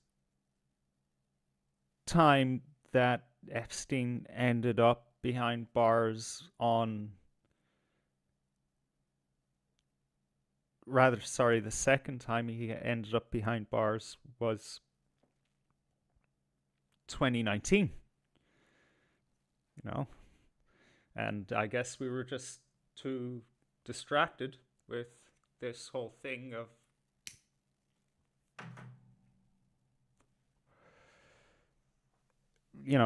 everyone's almost going to die just by walking out the door kind of thing. It's kind of a distraction.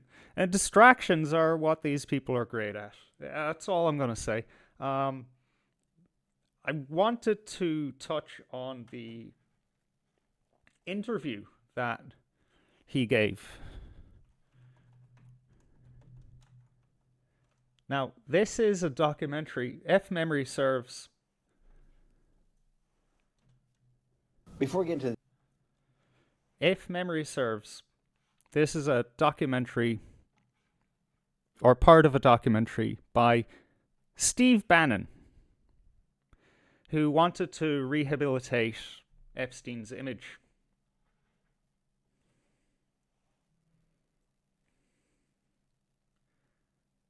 No jab here in the chat. Evening, all lurking in the scratcher. Good to see you out there.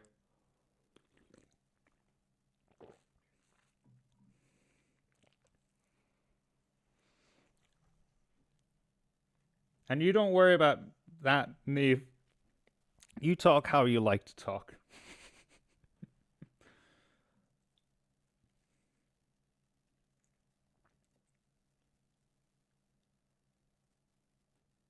Sorry, I'm just busy reading shitty jokes in the chat. A man in Louth has been stealing wheels off of Garda cars. Gardaí are working tirelessly to catch.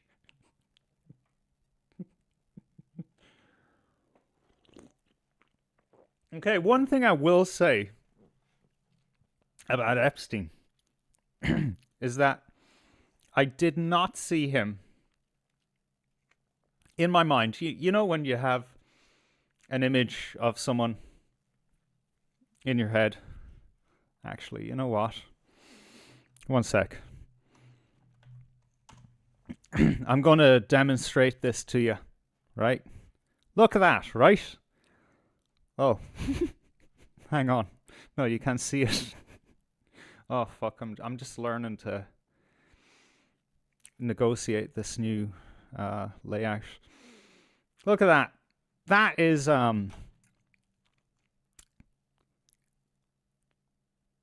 don't know. That just screams to me a man with an earthy voice, you know? But now you have this fella who you could be forgiven for mistaking for someone else. To start with. Boy, oh boy. It gets worse, because just listen to the sound of him. the deep stuff. Let's give some basics or some things I want to do inquiry from the others. Walk me through the Santa Fe Institute. What was it about the time of the math? And this was in the late 90s. So they're not going to hear me on this part, right? We're going to do it both ways? It will not be on the video, but we do have you recorded. Fine. Remember, when you're answering on these questions, I'm not in the shot, and they're never going to hear my voice. So a little bit, you got to repeat in your answer, you got to repeat what my question was. Oh, a little bit. Okay. Santa Fe Institute. Why, when you're at the top of your game on Wall Street, do you decide to finance, which was at the time, or endow, or become the donor or sponsor, however you want to say it, for what was considered the most cutting edge group of mathematicians in the world. Action. So Santa Fe Institute in the late 80s, early 90s, I was interested, I was on the board of Rockefeller. He sounds like a New York Jew, which, you know, it stands to reason. He's from New York and he's Jewish. But I'm sorry, man. I just didn't get that from this. I guess my ability to read people is just way off, you know? Because you would expect something more manly, if I may say. You know? But then again, you know, if people saw me for years on end, you know, saw my face and then heard me talk, maybe they would be kind of taken aback by how unmanly I sound. So who knows? This is an interesting documentary or interview that was later to be used in a documentary to rehabilitate Epstein's image after his initial charges for sexual assault. So Stephen Bannon came on the bandwagon to save Epstein's image. So did Noam Chomsky.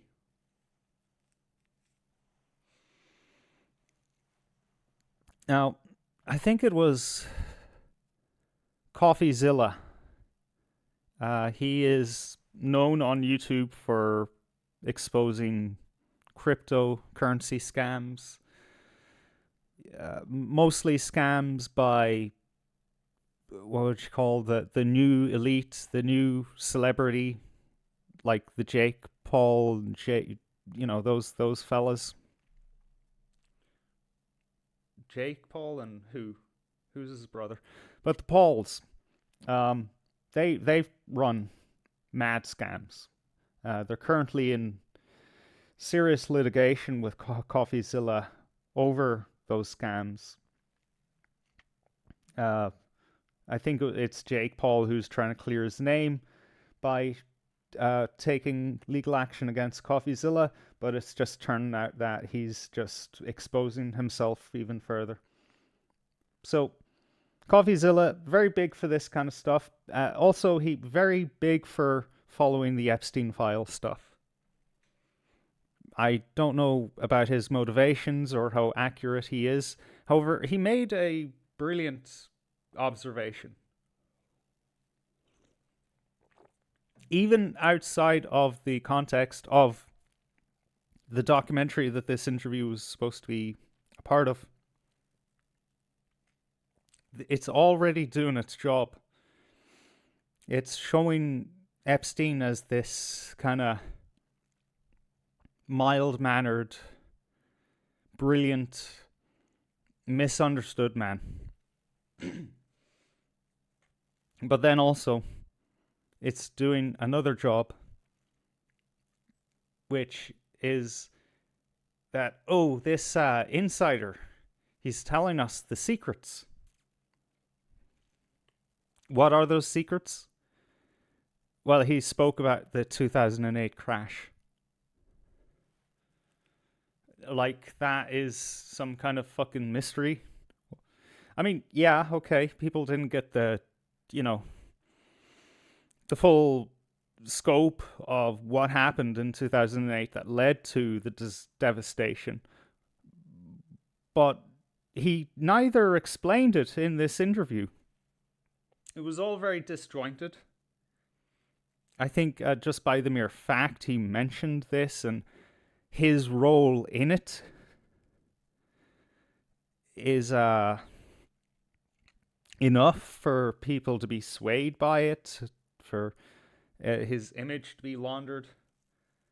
The likes of Nick Fuentes, who we've said for months on this channel is a Fed, is an operative, has come down on the side of Jeffrey Epstein. So they're pulling out a lot of stops to guard and rehabilitate this man's image, not for his own sake, but for the sake of the people who we now are discovering are connected to him. Like, why is this interview leaked? How many days ago? 3 days ago. What is the purpose of that? It didn't just happen by accident. It wasn't just sitting around on the internet and nobody really looked at it until now. No, it popped up a few days after this especially inflammatory data dump by the FBI, Department of Justice in the US.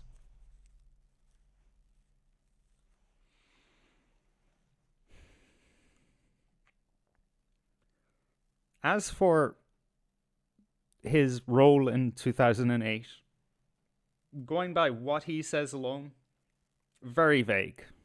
Very, very vague. However, he does discuss at the very beginning how he, in the 90s, got in on the ground floor of the Trilateral Commission. This cabal set up and organized by one of the Rothschilds.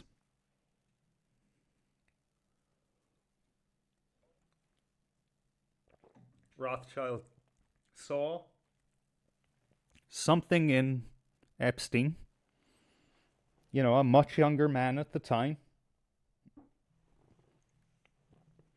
He saw how he made his own wealth and how he was capable of thinking of systems. And according to Epstein, according to Rothschild,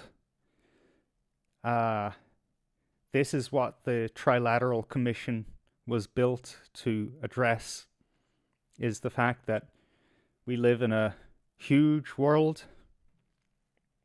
with many moving parts, a very delicate and opaque economic system, and now with the emergence of computers, you know, to the point that they can actually handle vast amounts of data and transfer vast amounts of data at light speeds, you know, compared to prior years. There has to be a way to understand and decode how all of this works. Now, that's just a kind of a shoe-in for transhumanism, technocracy. How do we manage the world as opposed to dominate it, you know, compete within it, carve our own part out of it? This is the world that we've moved into since the early 90s, going into the next century. So I don't have a great understanding of economics. I have a very shallow understanding of how all of these people are connected in real terms. However, in the coming weeks, I want to parse it all out, because I have a suspicion that not just Epstein, but his ilk have a huge part to play in the 2008 crash. I think it was a case of them trying to control something that is ultimately just untamable. And in the process of doing that, they destroyed the whole thing made it permanently broken, more broken than it was before. That's my thought. Or maybe the crash was intentional, because in the months and years after, we have emails now in the latest DOJ drop about discussions between Epstein and other actors, like an Irishman who has a few money bags used as legitimization, because you need an Irishman to do business in Ireland so that it looks above board and it's not just a bunch of foreigners carving up Ireland. Mandelson, who recently resigned from his post in the Labour government in the UK, was in on that. The AIB deal, which a lot of us are aware of, that I brought up last week, but wasn't sure what to make of at the time. These things are connected, and I'm going to work on it. Have you guys ever heard of the brain? Let me try to find the website, because this is an excellent piece of software.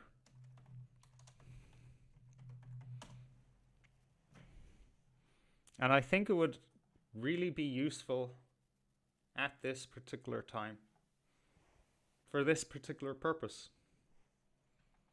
Go from chaos to clarity.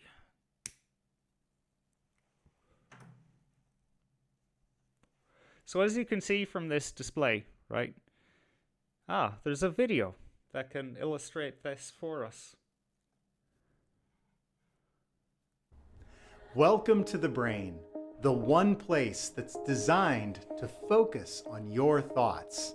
This is where your ideas come to life, in the brain. I can see everything that's important to me from my own unique perspective. I hate this guy. Your brain can be about anything that matters to you. There's a lot. Oh no, that's shit. All right, so you can see from the video. This is what any good researcher needs, right? It's like one of those what do they call it? Conspiracy board or murder board? You know that meme of is it from The Office or what? I forget. Or no, if Always Sunny in Philadelphia. Murder board meme. You know, it's used in why do I keep doing that? Oh Jesus, that stupid website is dinging at me. Sorry about that, folks. Quite loud. This is a legitimate research strategy by investigators, conspiracy theorists, people in intelligence agencies, being able to link different events and people together. This is what one can do with the brain. No, I don't want you talking to me. Go fuck off yourself. I've used it before. I've made databases and then kind of given up on them. But this is the kind of thing that we need when we're looking at the Epstein files. It will be an arduous process of linking people together through these millions of documents. We'll have, of course, redacted names. I don't know how to integrate that into such a system. Maybe I can get a more... Okay. I'm trying to get the video to show the more kind of organic feel that you get. Click on a name. It centers in the screen. You see everything that's connected to it. click on something else, and you can see what's connected to it. But you can cross-connect any of these things. It's a four-dimensional field of information. And hell, you know what? It's just something that you can have for yourself, you know? If you have a project in mind, I highly recommend it.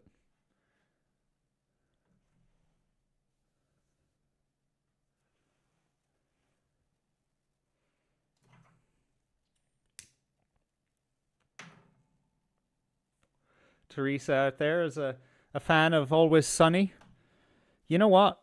I liked it for a while myself, but I couldn't really, you know, I don't know. I guess my sense of humor just changed. Neve says, I'm holding my own. Doing great. Okay, thanks. I appreciate that. Someone under the last live stream commented, it's crap without Morgan. And I'm not going to lie to you. You know, that kind of got to me. So I got a little angry with the person. I said, yeah, I agree. On you go.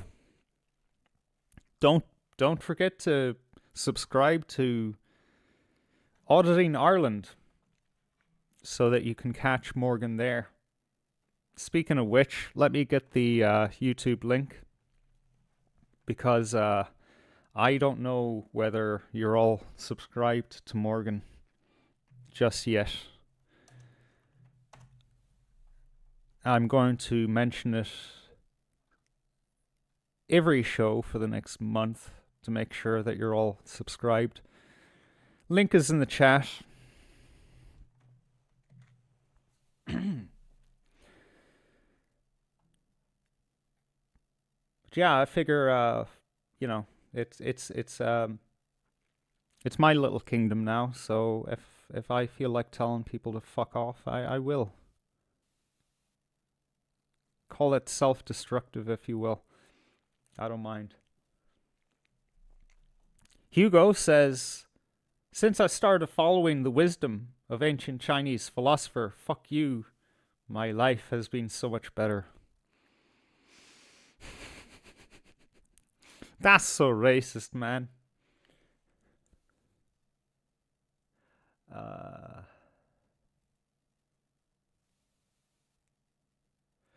Sirshan Aaron says, seemingly Maxwell is at some luxury prison. Yeah, you know what? I was actually shocked to hear that she was still in prison.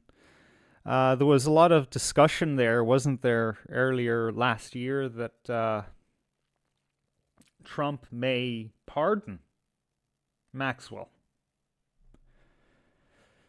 Woo-wee.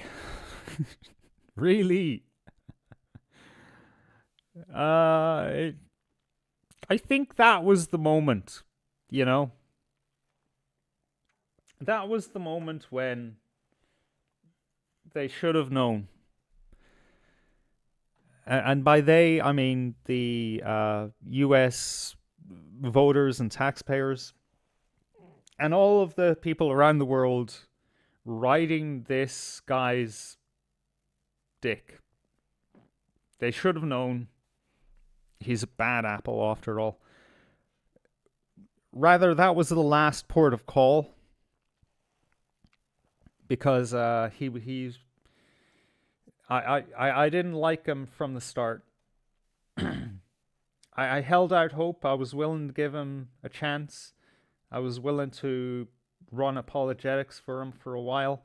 But when he started to, you know, excuse the Epstein stuff and pretend like it didn't exist and it wasn't a thing, for me, that was the last time. The last opportunity to get off the Trump train before it, you know, just careened into a volcano. And all who held on until that point to me, they're just as good as if they did fall into a volcano. They just don't exist. Because how can you be that fucking retarded?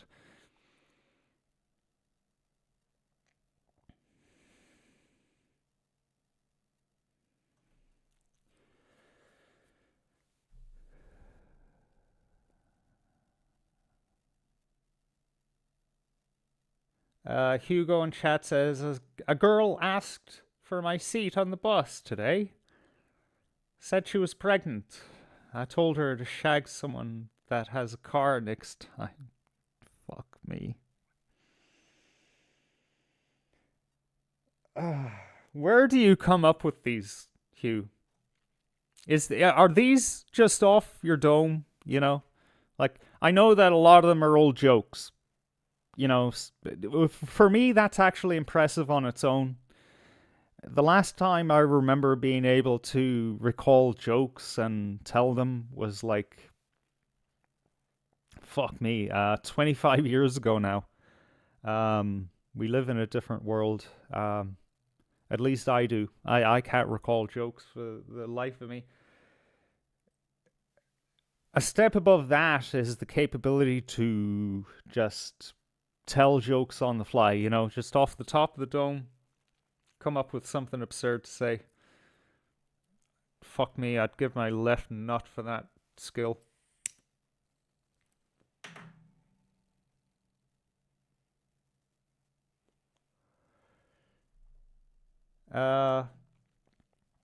Zero, who are you referring to?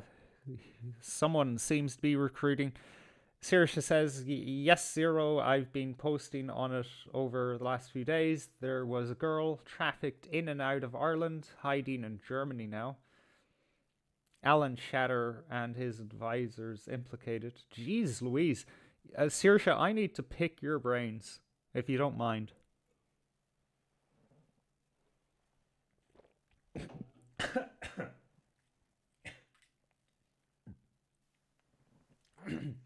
And I'll go you one further.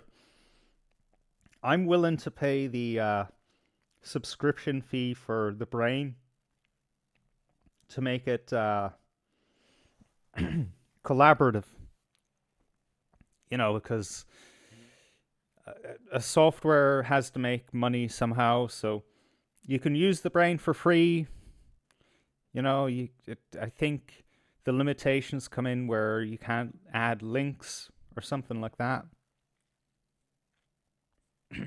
But then perks above that is there's space on a server you can save your brain to, and further to that, you can cooperate with other people. So a number of people separated by distance via the internet can create a multi-dimensional map of multiple people connected in a conspiracy.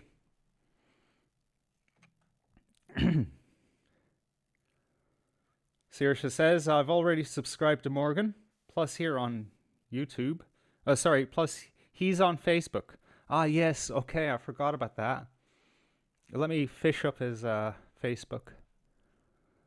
I swear to God, another fucking message on Facebook about my birthday, and it's not my fucking birthday.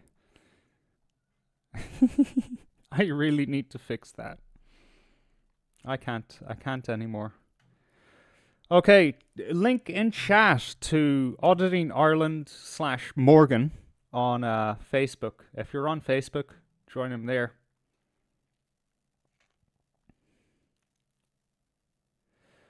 Hugo says, if wit was shit, you'd be constipated, Howard.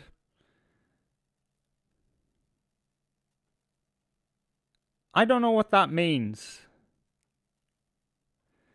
Does that mean that I've got loads of it? Or does it mean that I can't pass it? Like I can't get it out, because you know what? Oftentimes I feel more witty than I actually am when I, you know, start to send the signals from my brain to my mouth muscles. It doesn't seem to work out for me.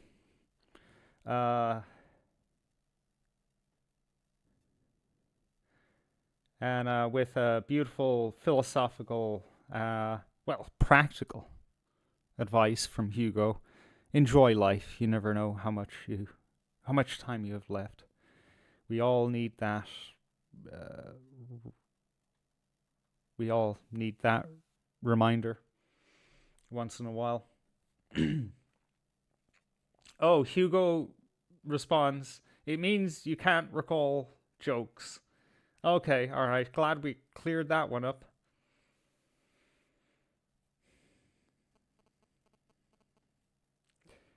Oh, for fuck's sake, Hugo.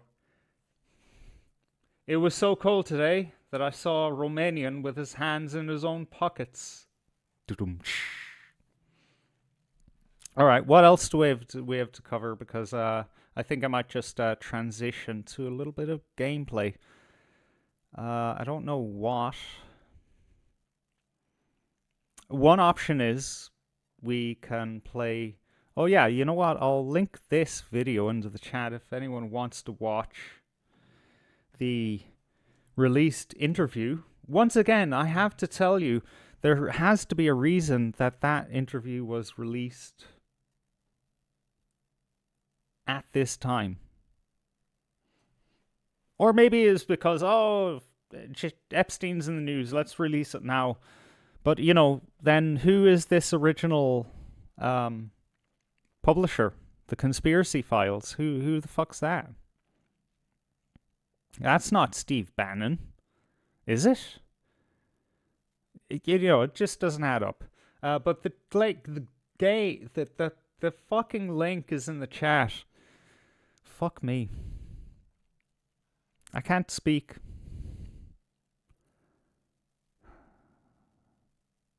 What else do we have? Oh, okay. So here's some clown world.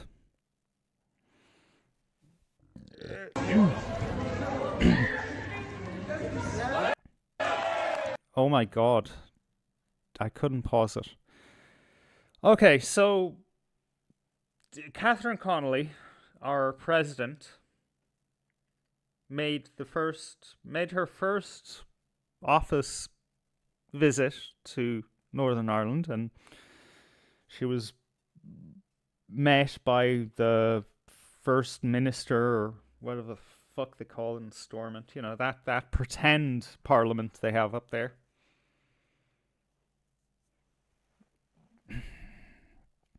And I guess she was visiting a school with Catholic kids in it.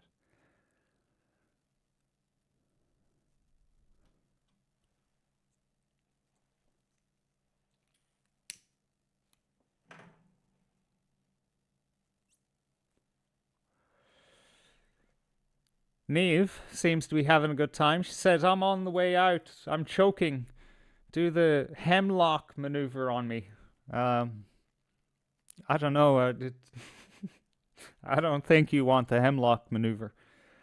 Saoirse says, yes, Bannon, Steve Bannon, Trump's political campaign advisor.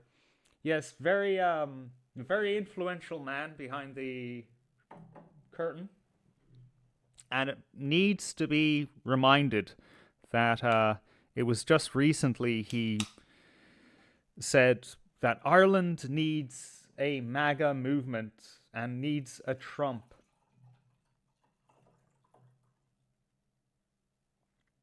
And then he talked to some fucking potato who I forget the name of. A man so unimpressive that I can't even recall who he is, despite us covering him on the show a mere 2 weeks ago. Oh, fuck me. I went overboard here. Let's look at this woman. President Catherine Connolly shows off basketball skills in Belfast. And you know what? I'm going to hand it to her. She's not fucking bad.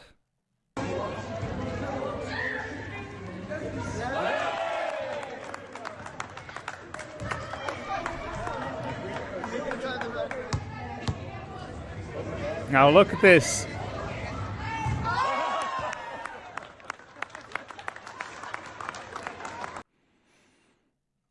Look at that. Fucking scandalous. How does she manage it? How does she manage it?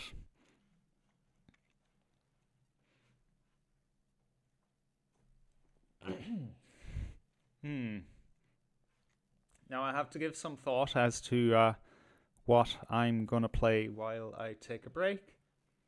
When I come back, the plan is I'm going to do a little bit of experiment. We're going to play a computer game. Or at least I'm going to try. You know what? I'll leave it up to you guys in the chat. What are we going to play? The late 1990s video game, Abe's Odyssey. It's cool. It's entertaining. It's a bit of a... it's interesting. Given the whole... Epstein, Abramovich kind of Pizzagate kind of stuff. Interesting, I'm going to say that. It's also just silly. Or we can play some GeoGuessr. Together we can figure out where in the world are we. That is sometimes fun.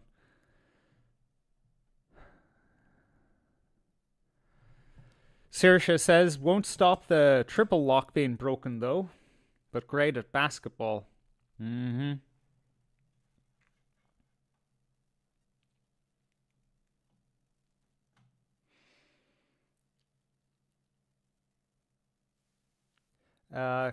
Nave says about the hemlock maneuver. Isn't that the move? You grab me under the chest and shake the lump out of me. Oh, God. Jeez.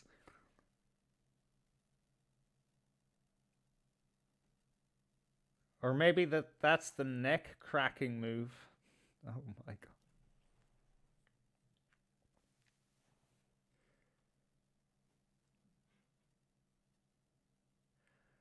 Zero asks, does she play basketball up the arse?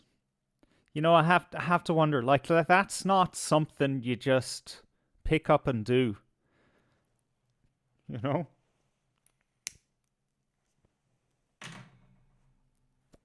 As far as demonstrations of, I'm just one of you guys, I'm a normal human being, look at me, that's pretty fucking good.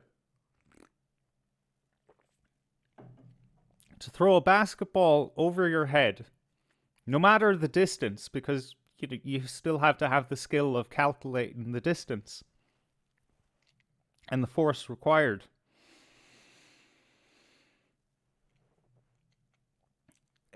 She had to have been doing that frequently or have complementary skills or something.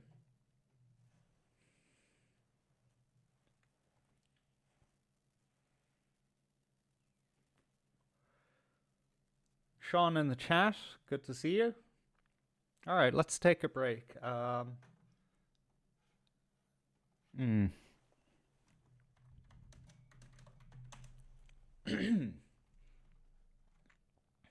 have the perfect video.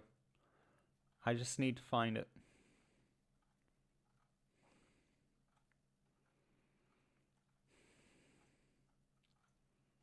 Yeah, no, I'm not going to find it that way, am I?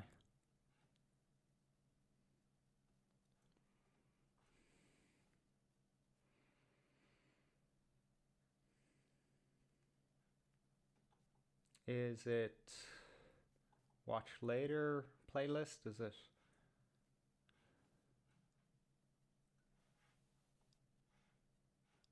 Is it my favorites Stand playlist? up and fight, because when I'm struggling here, folks. Give me a minute.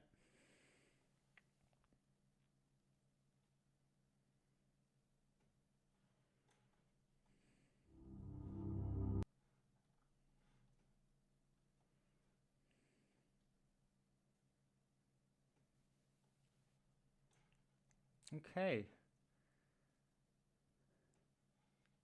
It seems I can't locate this video, which I have had to search high and low for several times over the years, and then every time I think, yeah, I'm going to keep it in X, Y, or Z folder, and I never seem to fucking keep it anywhere.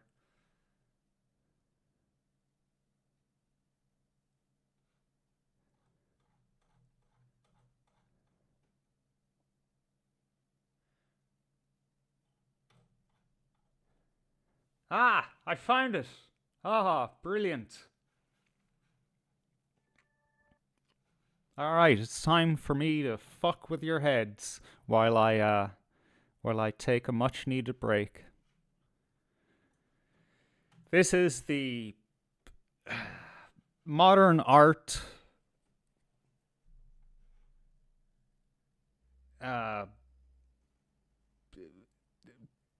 presentation known as Look at This. Back in a moment, folks.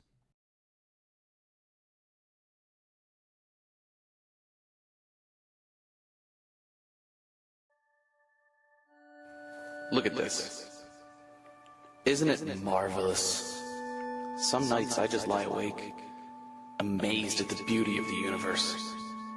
It's unreal. Look at this. Look at these mountains. Stunning. Look at this forest. Breathtaking. Just look at this. Look at this fucking monkey bathing in a hot spring. Nature is astounding. Look at this naughty little hippo blasting dookie all over the place. Yeah, he loves to blast that dookie. Nature is blasting dookie. Our planet is a precious little angel, and it's up to us to protect it. But sometimes we forget about what's really important. Hippo shit spray is very important, but we're too caught up in our world of concrete and destruction. Most people are downright evil. Look at this guy. Hitler killed 80 billion people. He was so evil that if you named a child Adolf, people would think you and your child are evil too. That's so shitty and irrational. Look at this. This lady burns beaks all day. Work's going just great. I think I might be promoted to head beak burner. This is comically shitty. But despite all our shortcomings, humanity can be beautiful. Look at these guys, celebrating because they got a PlayStation for Christmas. That's so tight. These guys fucking love Call of Duty. And look at this kid practicing the shamanistic art of cup stacking. Ancient and beautiful. Stacking like an OG. Those stacks are making me wet. Ooh, look at this stack. Elegant stack. Do I spy an otter stacking cups? Shit. I'm so into the stackage of cups. Look at this. This is Mecca. Every year, 80 billion people gather here to ask Santa for PlayStations and Ugg boots for their teenage daughters. Human nature at its finest. Every time I see a group this big, I think, how many of those people are rocking full boners right now? At least a dozen of them, I bet. And there's gotta be some poopy butts in there. With numbers that large, I'd even wager that some people in that crowd have poopy boners. Poopy boners. Poopy boners. What I'm trying to say is, the Earth is so fragile, and we have to protect it. Otherwise, there will be no more hippo bum butter spray, or PlayStations, or poopy boners. And that would blow. Look at this turtle coming on a patio. We have to protect this. Good turtle. That's a good boy. Look at this.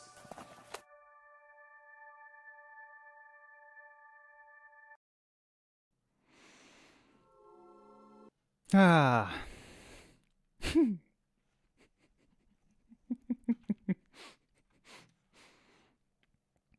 Yeah, you can see why I held on to that one for all these years. Well, I hope you do, anyway. I seem to be having a display issue. All right. Okay. Interesting. If I full screen that,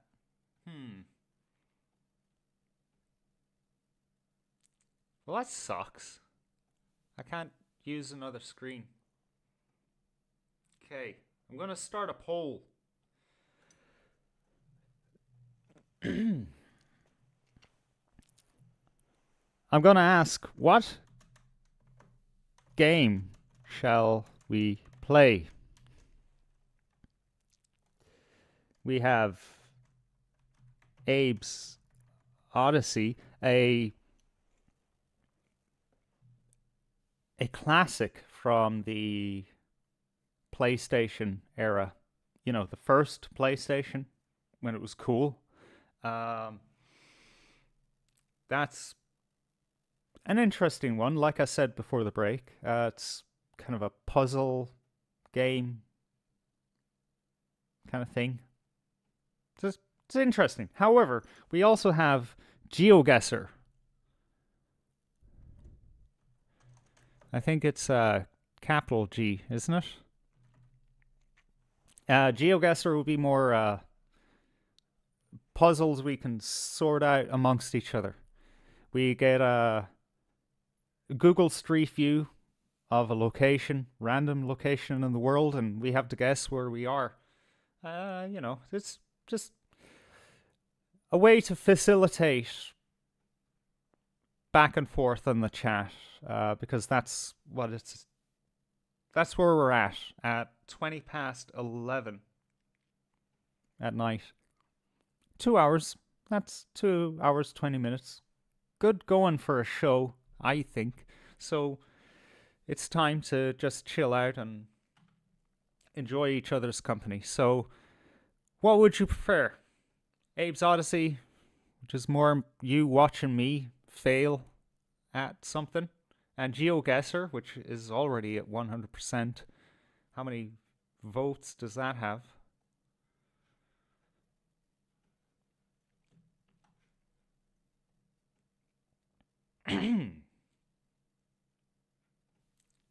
We'll see. What does the chat have to say? Oh, Commodore 128. Commodore 128. I've only ever known the 64. Fuck yeah. Look, if you want, I can boot up the Commodore 64 and we can play any Commodore 64 game that you wish. Saoirse, all you need to know is that GeoGuessr is, you know, it's like open source intelligence, you know. You've got a picture or, you know, an area, and you need to figure out from like the foliage, the architecture, the street signs and stuff like that, like where in the world you are. It's a good, it's great fun. You know, some for a certain amount of time, and then it's you know, boring unless you have friends. Zero says that was a gem, Howard. I imagine that you're referring to Abe's Odyssey. Yeah.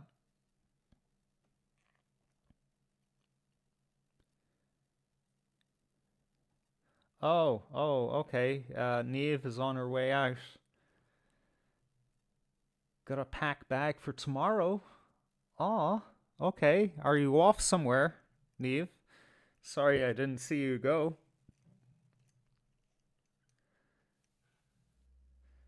Earthlink says, I'm posh with the 128. When did that come out? Is like, what was it the same model? You know, as in like either casing, and did it have the same interface, you know, ports and all that? Because that would be cool. I'd mess around with that. If anyone out there remembers the Commodore 64, the Commodore computer range, someone bought that company.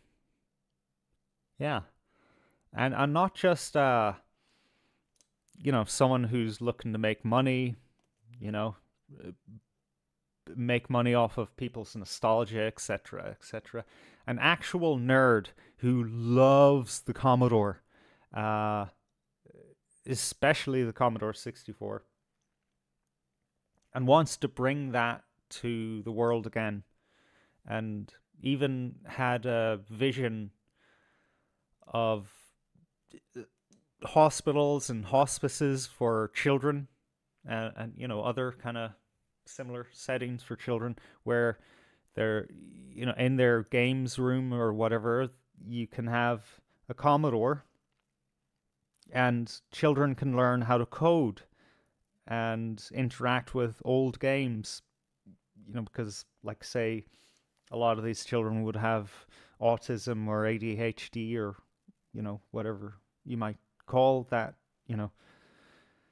personality type, and they would love it. And I agree, that's a great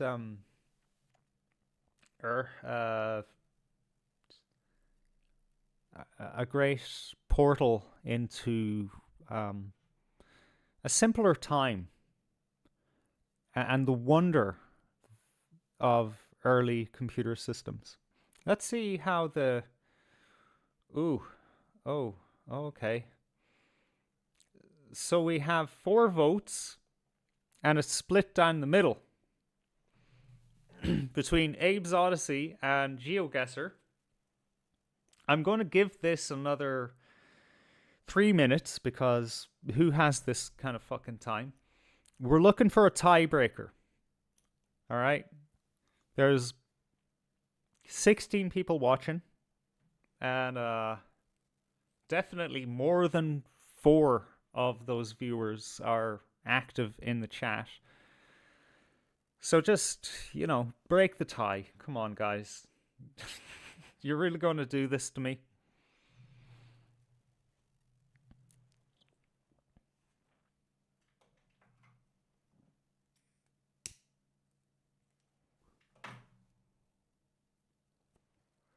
By the way, I'm only noticing this now. I'm getting complaints from YouTube saying, please use a keyframe frequency of 4 seconds or less. Currently, free keyframes are not being sent often enough, which can cause buffering issues. So I guess I need to tighten the keyframes. I don't know what the hell keyframes are. I'm kind of new to this format of streaming, so if you are experiencing buffering issues, if the quality is dropping for you, let me know in the chat.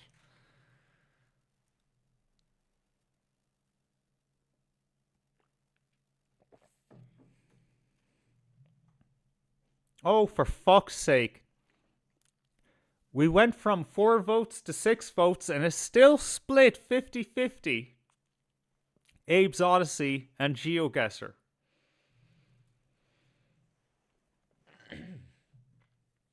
You're doing this to me deliberately, guys. Really. You must be.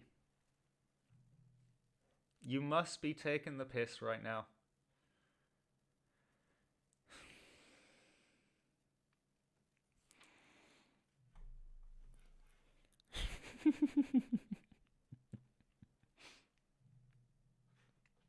All right. You know what? I'm going to take initiative. Yeah, you decide. That's easy to say, Sirsha. That's easy to say.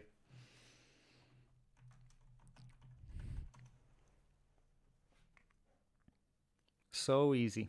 All right. Let's just try OpenGuessr for now, and if Abe's Odyssey gets 75% of the vote, we'll switch to Abe's Odyssey, right? Okay, let me see, how is this presenting on the stream? Okay.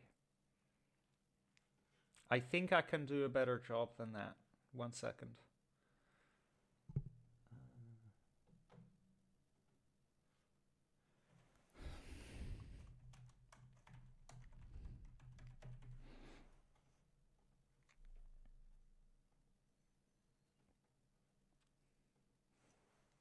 All right, there we go. Let's just take off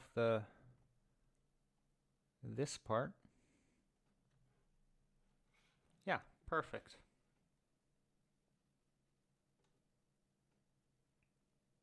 Get rid of that. There we go. Move that under here. Brilliant. Okay, guys. Where are we? Zero says, I want to guess some cities. Well, you know what I've noticed playing this, right? Is you always almost end up in a place that looks just like this. You know what I'm going to say? This is the United States.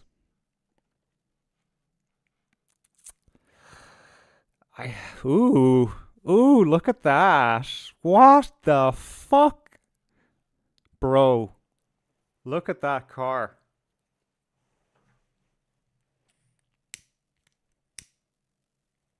Look at that. Zero says it looks like Australia. Do you get cars that look like that? What I usually do is look at the foliage and think, oh, okay, maybe that could be a clue. But then I realize this looks like everything fucking else. I'm a country boy, but you know what? I can't tell one tree or one leaf from another. So Zero says Australia.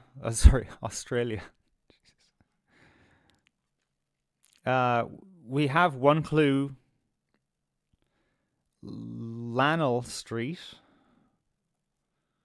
Okay, not brilliant, but we know that we're an Anglosphere country.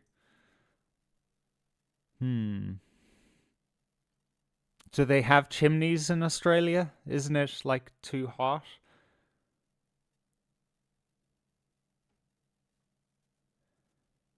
Zero says, that's a Morgan. Woo. I know, right? Where are we?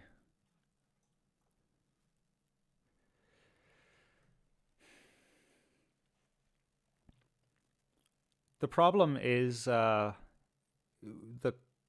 countries, the Anglosphere countries are they all look the same increasingly as time goes by.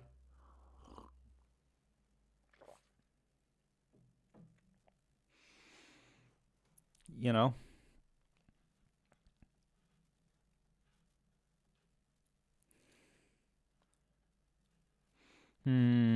Okay, what are we thinking, folks?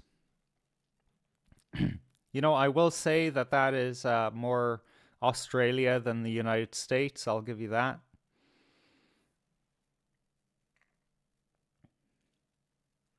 Australia's left side of the road, isn't it? Ah, okay, all right. Well,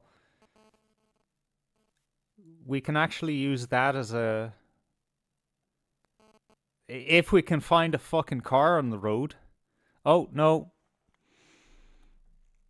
No, it's the United States. It can't be Australia unless, you know, this person is driving illegally. Well spotted, Teresa. You know what? We need some music to go along with what we're doing. How can I play some music?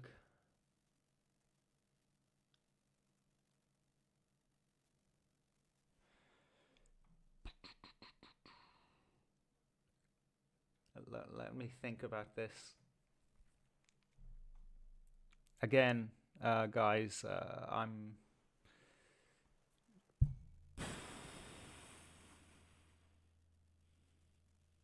Actually, you know what? I don't think I even need to load anything new. 1 second. 1 second there, folks. Gonna try something out here.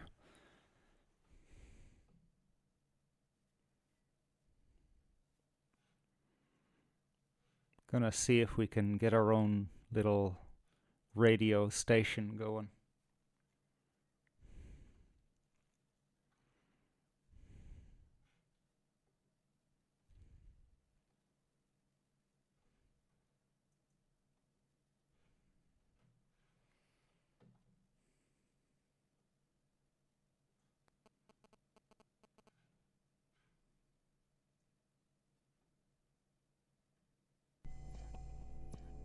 Ah, there we go. Nice.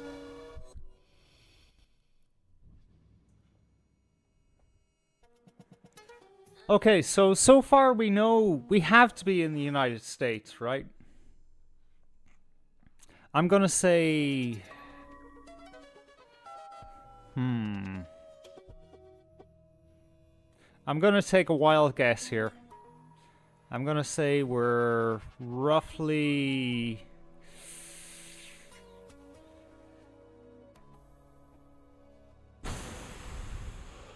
around here. Oh, Jesus Christ. Okay.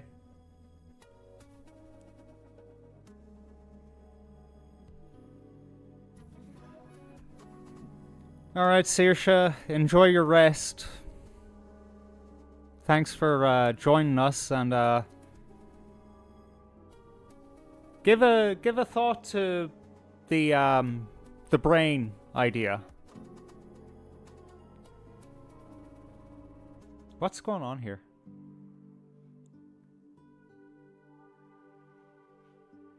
Where's this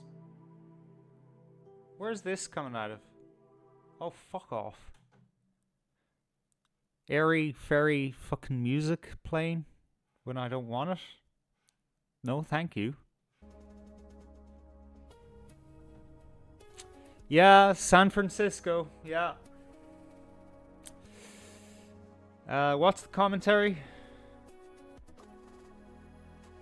It could have been worse. Yeah. 3,500 kilometers away. Could have been worse. Yeah, thank you very much, GeoGuessr. Alright. Now. Where are we? We got ourselves some nice graffiti.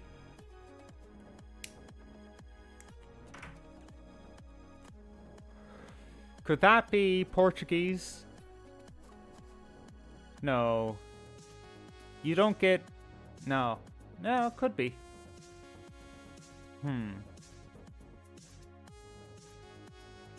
Oh, that's 1970s architecture right there. That's almost commie block, isn't it?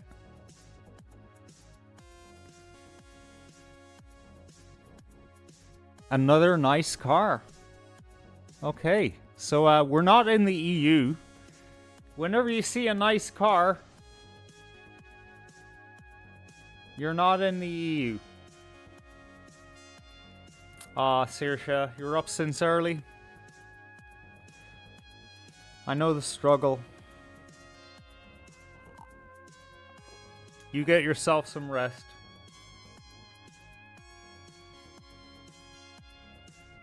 Okay, now, alright. Look right there. You can rule out the EU just by looking at that car there. And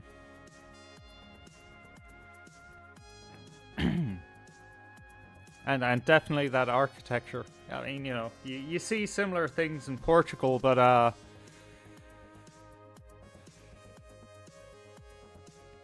Dr. Crispy, this is GeoGuessr, or OpenGuessr is what I'm playing. You guess where you are. Who builds that kind of wall?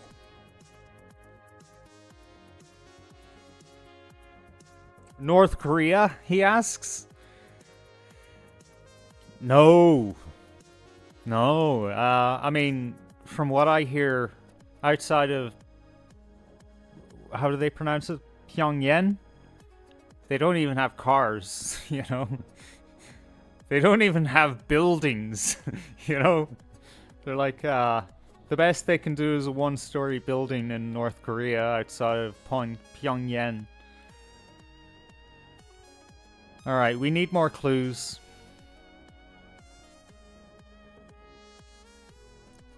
Alright, this is good. Okay. That type of road sign is alien to me.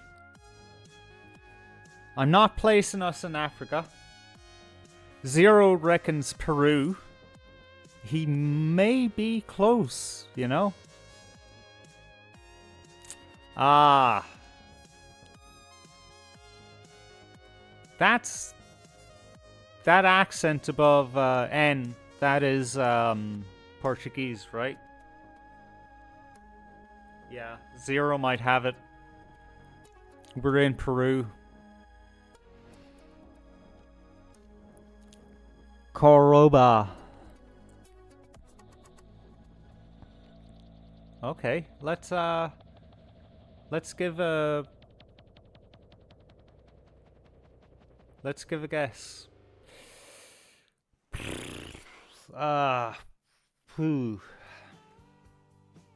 Or Chile. Okay, yeah, fair. Oh, but how do you distinguish?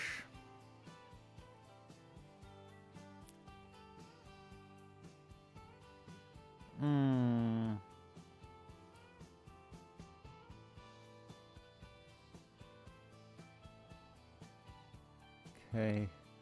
Turismo Patagonia. Patagonia? That's a place, right?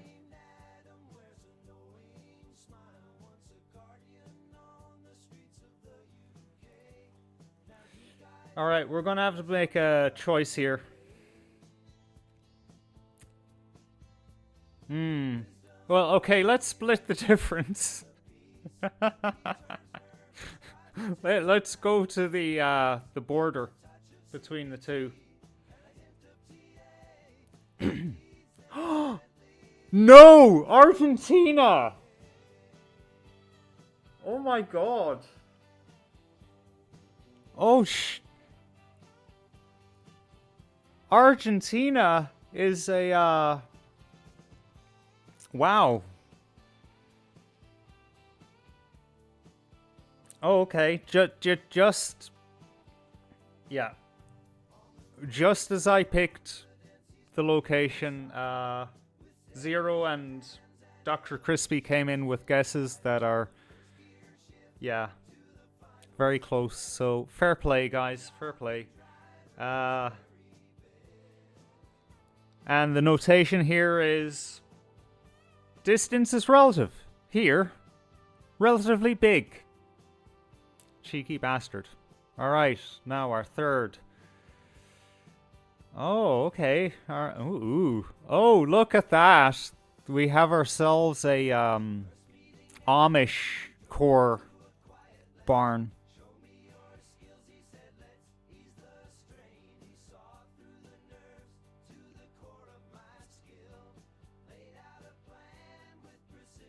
Okay, let's look at those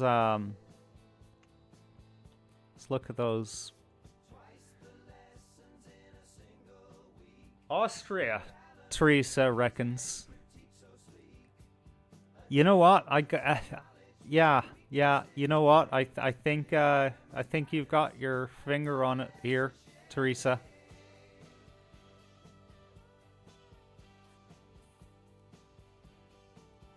Yeah, very Germanic architecture, right? Do you have a closer guess, Teresa? I mean, it's not a huge country, but it's big enough.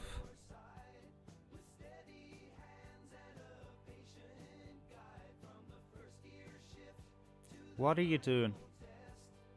Go this way.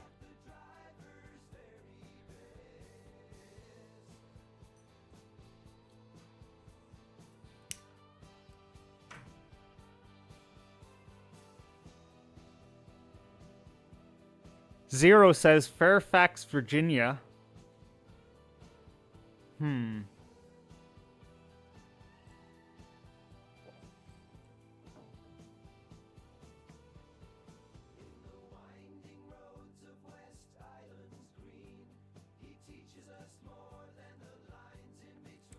Teresa says, I just thought of Fritzl when I saw the house.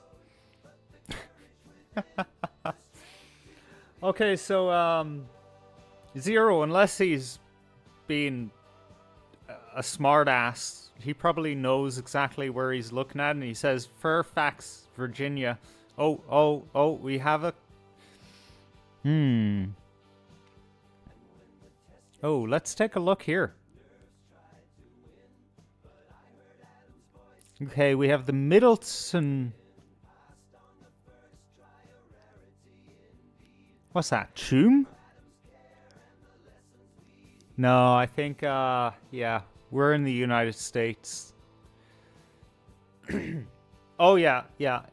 Only the United States have, their lighting signals above the road, like that. Okay, I'm back to the United States. Richmond, Virginia, Space Ghettos reckons. Oh, fuck's sake. Oh, boy.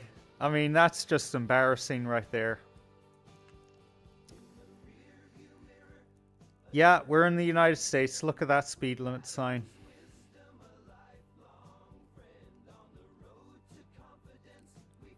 Space Ghetto says North Carolina. Yeah, I can see that. The foliage checks out as well.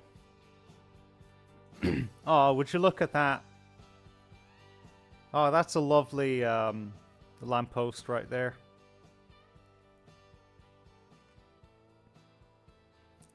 Okay, let's go for North Carolina. Where's North Carolina? So you have South Carolina and then Carolina. No, that's Charlotte. So South Carolina, North Carolina. Oh, okay.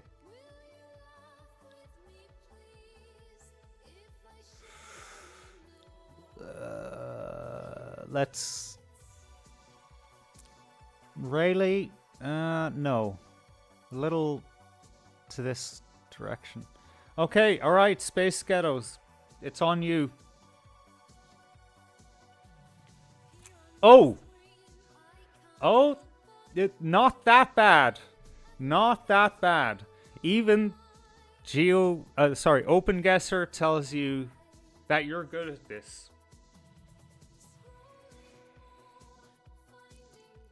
I mean, like, there's no difference, really, between these people, you know? It's all pretty much the same culture. So, well done. Let's have another go. Oh, for fuck's sake. What are we, in the burn? Oh my god. Yeah, we're in the fucking burn. Only 10 times bigger.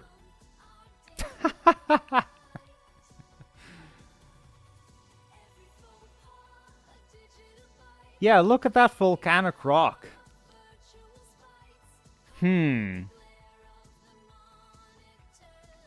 But here we have...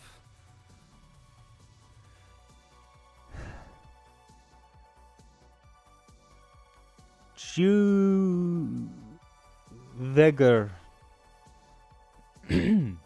Could we be in Turkey? Tajikistan, Dr. Crispy reckons. Iceland, Zero reckons. Huh. How many more clues could we possibly get by going through the road? Let's see if we catch up with that car. Okay, so we're driving on the right side of the road.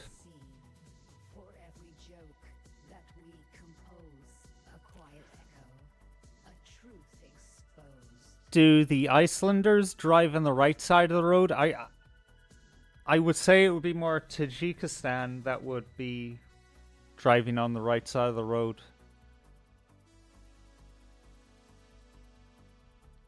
Shit start. No. Shit Turdistan. Space Ghetto says. Yeah. That's clever. I swear to God, it looks like the burn.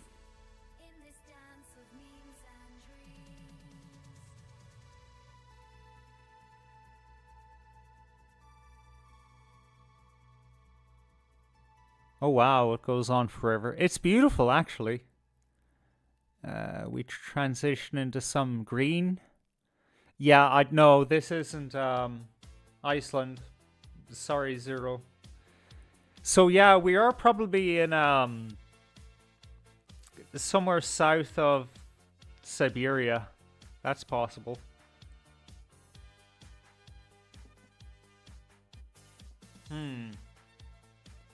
I just don't know what this Romanization is from.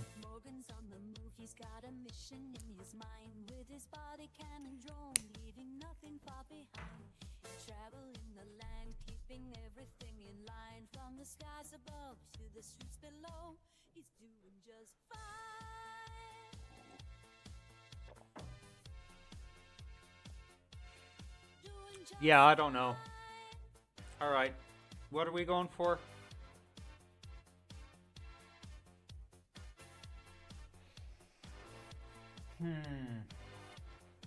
We're definitely in Europe.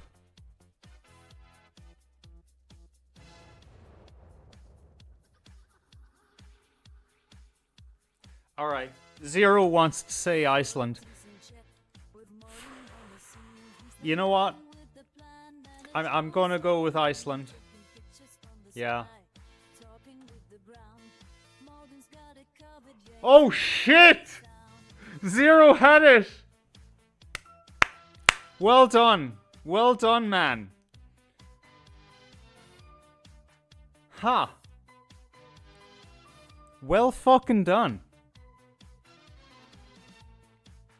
Alright, round 4. Let's go.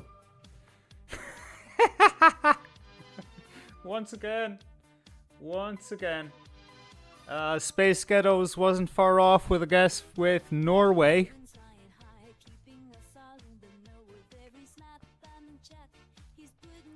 Okay. Karumba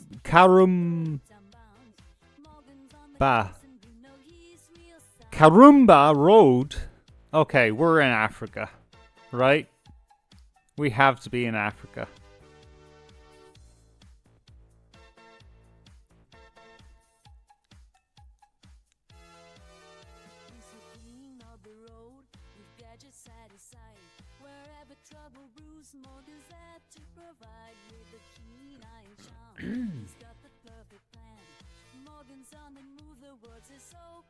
Okay, you're gonna have to excuse me for a minute. Talk amongst yourselves. I'm gonna check in with my friend.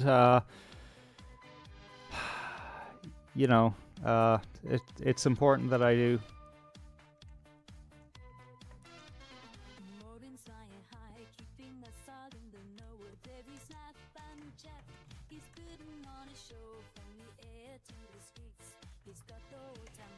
All right. Australia. Zero reckons. Also Space Ghettos. Okay.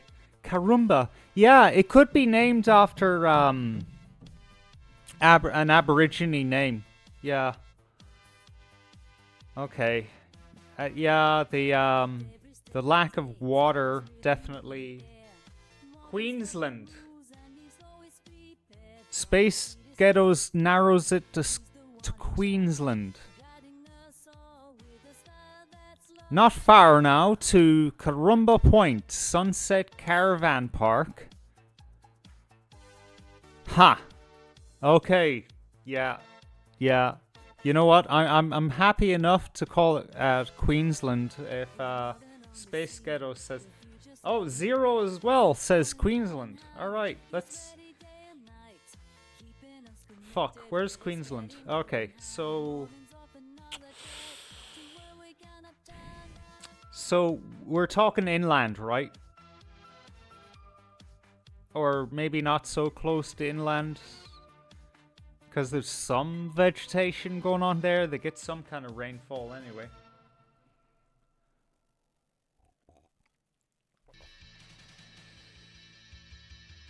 Let's split the difference.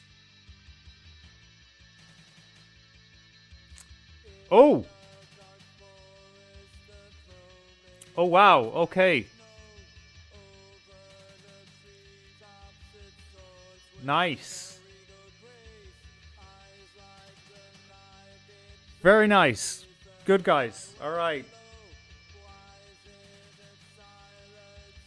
I feel like such a dumbass in contending with such heavyweights of culture, and oh my god, what is this going on?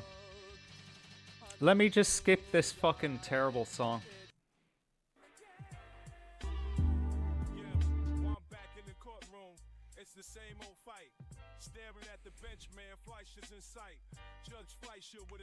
Okay, so we're obviously in Africa, right?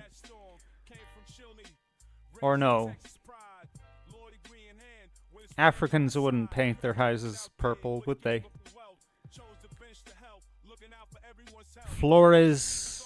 Ah, yeah, okay, we're in South America somewhere.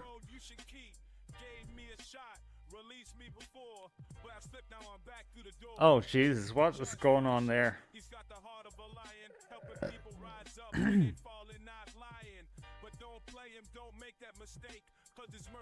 Wow.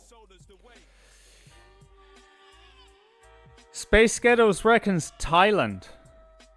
Alright. Hey, look. I know nothing at all. Oh, shit. You know what? Yeah. Yeah, you know what? Yeah. But in general, I'm going to defer to you guys in the chat. Zero says Mexico, though. So it's split.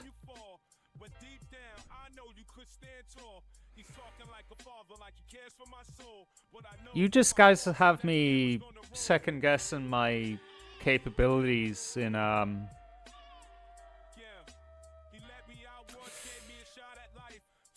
yeah, no, is that Thailand?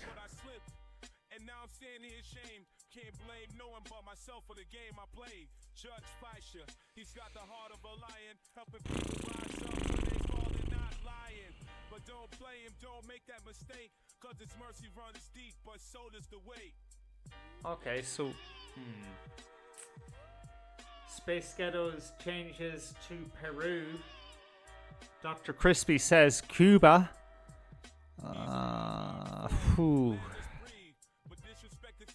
What can we see here?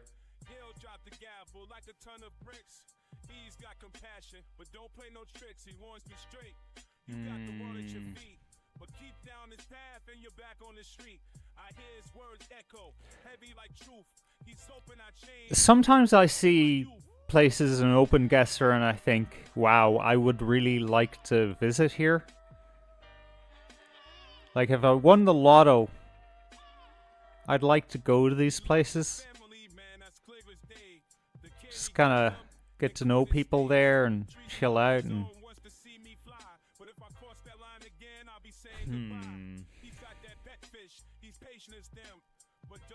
I wish I knew foliage. That's Asian, right?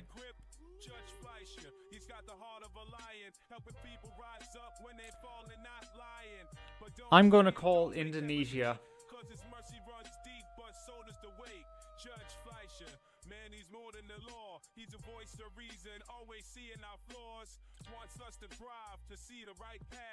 Fuck, which one's Indonesia? Where's Indonesia? Jesus Christ. I'm so embarrassed right now. Where is Indonesia, guys?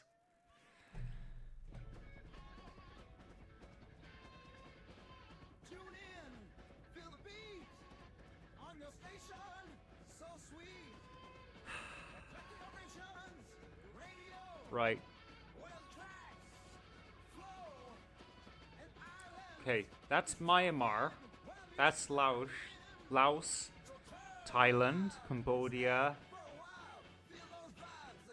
That's Vietnam. Malaysia. Guys, I don't... Bottom right. Okay. What do you mean bottom right? Oh, India. Oh my god. I'm so embarrassed right now. I shouldn't have played GeoGuessr. Now you all know what a big dumbass I am. I don't know where things are. I can't tell one thing from another. Let's say the main island. Oh, fuck off! Who said Mexico? Space Ghettos.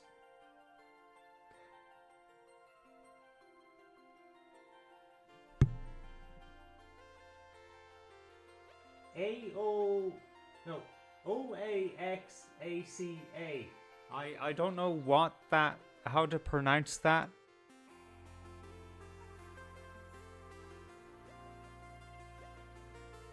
Well, you certainly weren't far, Space Ghettos.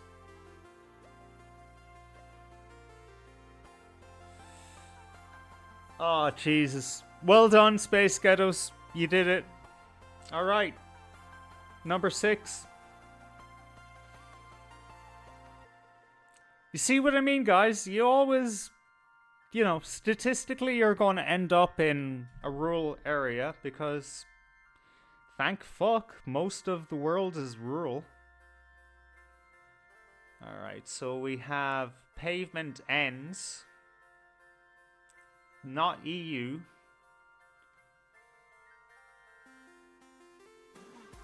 Co-road DD.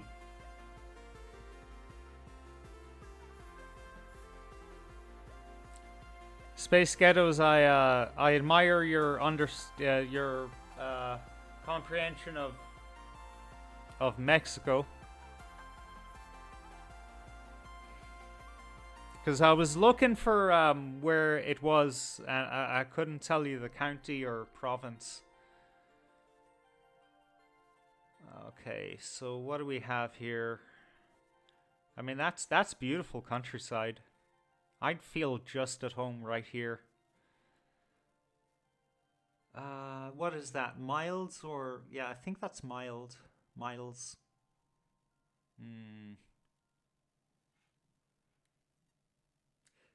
Space Ghetto says Missouri.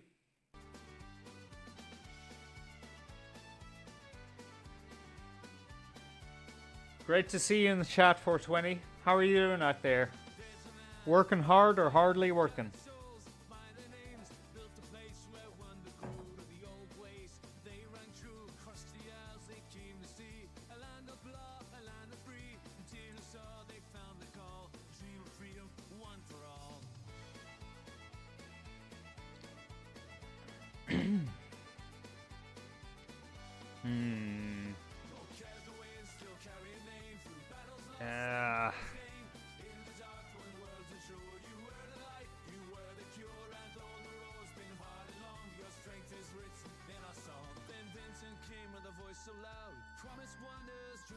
Space Ghettos is getting very fucking definite here with Smithville, Missouri. Yeah, you know what? That barn. Yeah.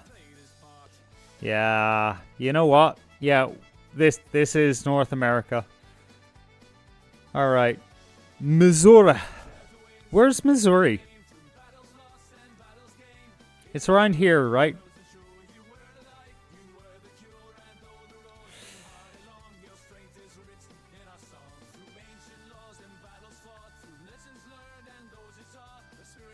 Oh, for fuck's sake.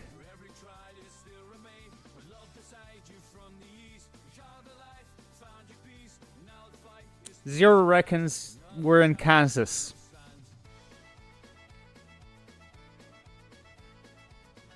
Where's Missouri, guys?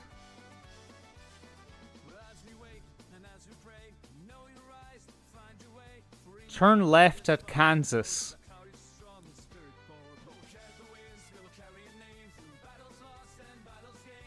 No, I'm not seeing it.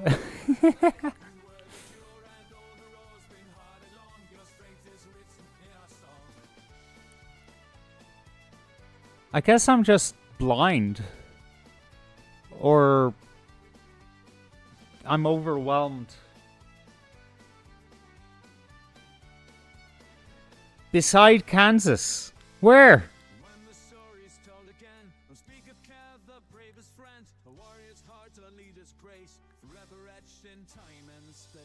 Yeah, no, sorry, I can't see it. I'm blind. All right, look, we're just calling it Kansas, right? Oh, look at that.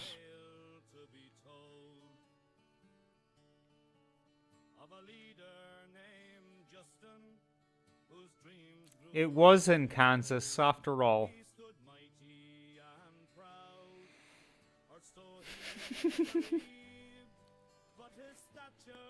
Alright, so I said that I would change for Abe's Odyssey if at some point we switched to... Abe's Odyssey got 75% of the vote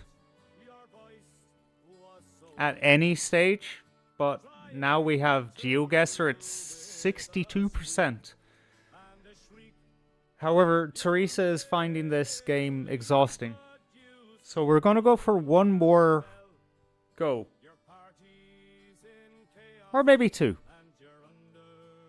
And then we will shift to Abe's Odyssey. Unless someone comes up with a Commodore 64 game for me to play. Any game. I have an emulator. We can get a blast from the past with a C64 game.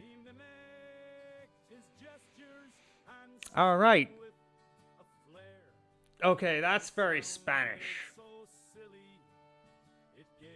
Or Italian. Something in that West Mediterranean kind of thing. So it could be Mexico as well. Via Giuseppe. Via Giuseppe Titolo. Okay, so I'm gonna say Spain or Mexico or another South American Spanish-speaking country. Buns Bag? Smart Burger Delivery?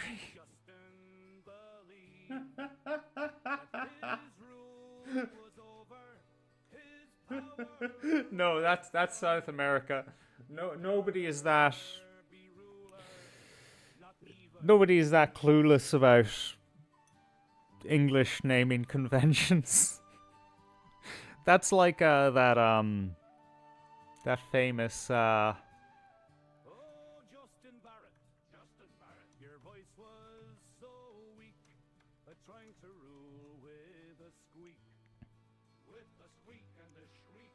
yeah, there we go. Open image and new tab. All right. This is a famous image from the interwebs. In Japan, a computer hardware store in the 90s, Microsoft Bimbos. It's kind of like how you see shops. There's a clothing. There was a clothing chain store in Asia called Hitler or something, and it had a swastika in the branding.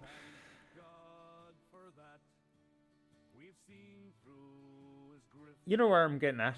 Okay, so Zero says Italy. Teresa is saying Italy. Space Ghetto is saying Italy. Fuck. I'm showing my ignorance again, am I? Yeah, you know what? Yeah, no, actually, we're looking at Italian. Yeah, sorry about that. Automania.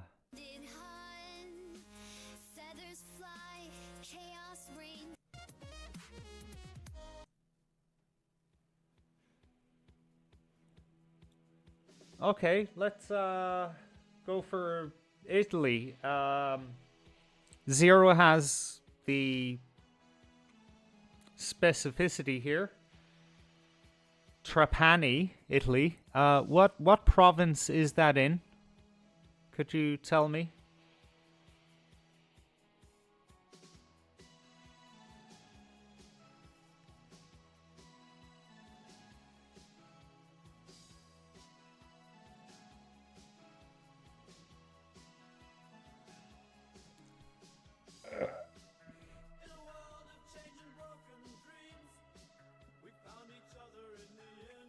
Alright, I'm gonna split the difference. We're in Italy, right? Oh! Oh shit! Zero had it right. You know, maybe he was, maybe he looked up the buns bag business and he was able to tell us from there.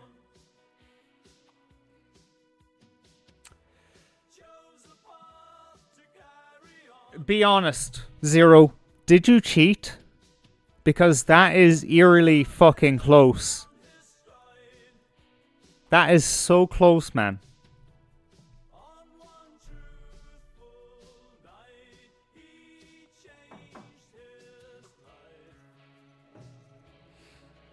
Like that is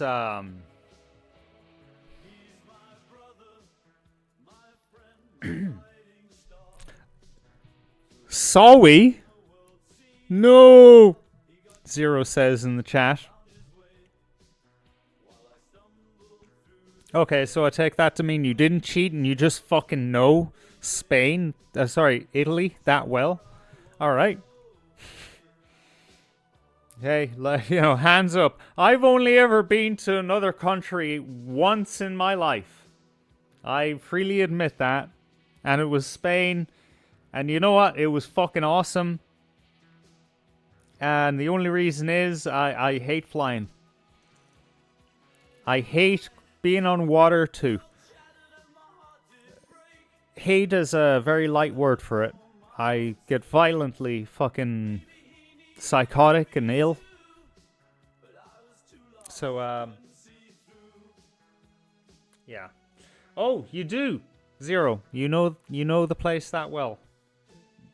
God bless you, man. God bless you. We're going to play one more round.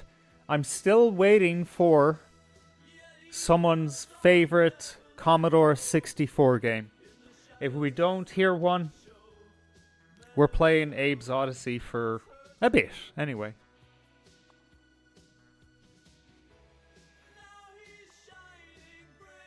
Ooh. Ooh, nice. Twilight. What the fuck is that? What the fuck is that yellow stuff? Is that some kind of exhaust? Is that where Epstein puts all the children to process them so that they can live forever?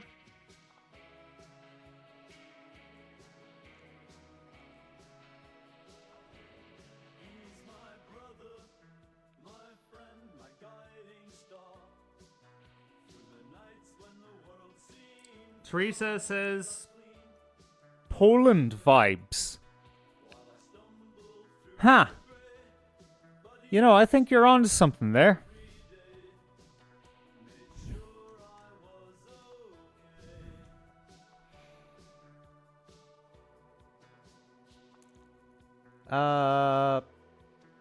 Space Ghettos, your recommendations duly noted. Alright. So, no, that's no. Mexico. I think we're in Mexico, guys. How about we just cut to the chase here and we say that we're in Mexico City. We're like, what are the main routes? Let's say we're here. Yeah?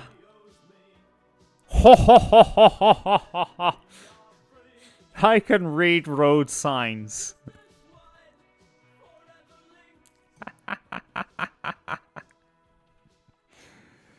Okay, let's put a pause to that AI music. Okay, Chucky Egg.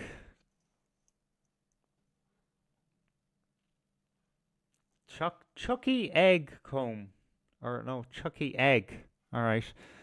Chucky Egg C64 ROM.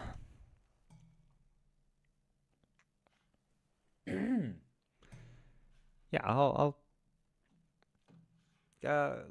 take a look at what's going on in Temple Bar for a minute while oh, that looks like a fun game.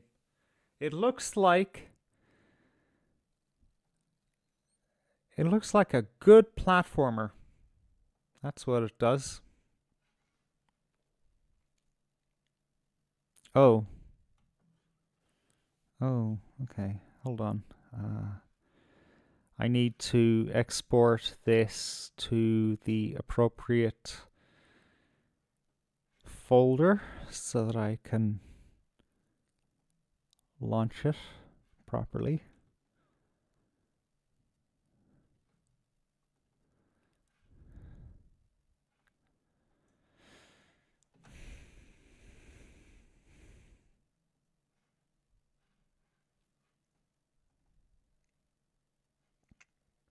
Oh dear. Hang on. Do I still have the Commodore 64 emulator? What's going on here? Oh dear.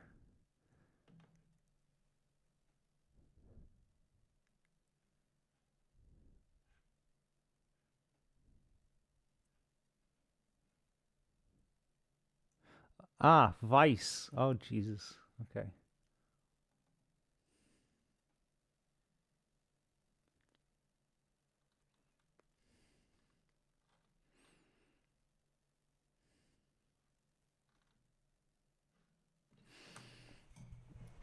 Okay, now I need to remember how do I run this emulator.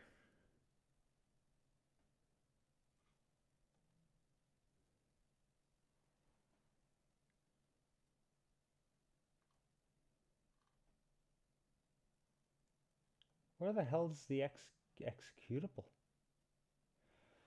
Oh, yappy dolly.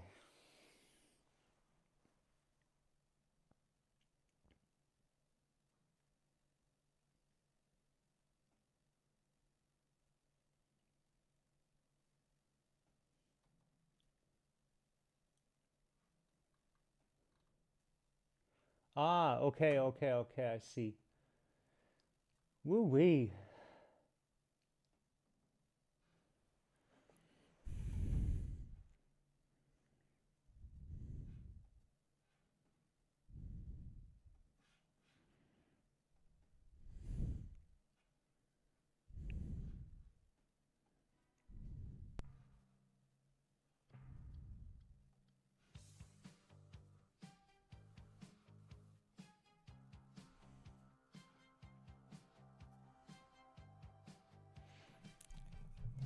Oh, that game was on the 128.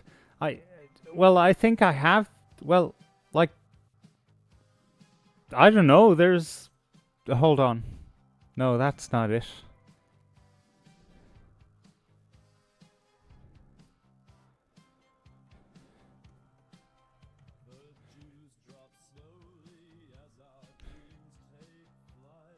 Chucky Egg, yeah.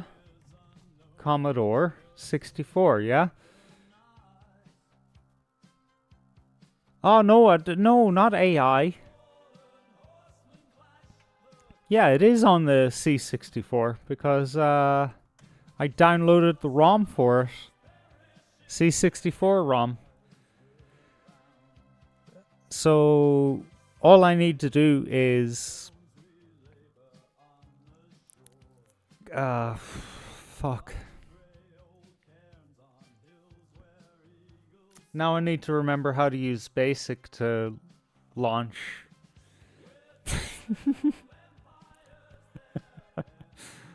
Hold on a second.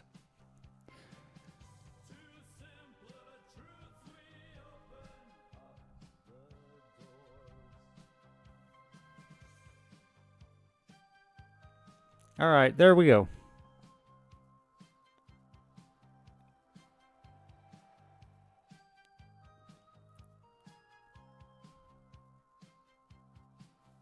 Oh, all right.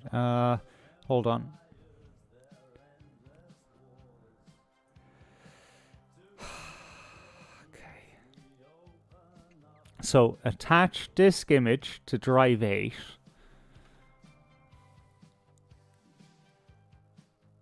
Now, if I could remember where I put this.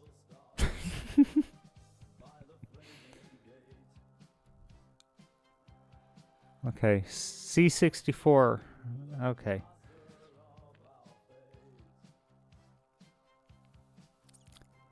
Right. So, you guys know C64. How do I launch from disk 8?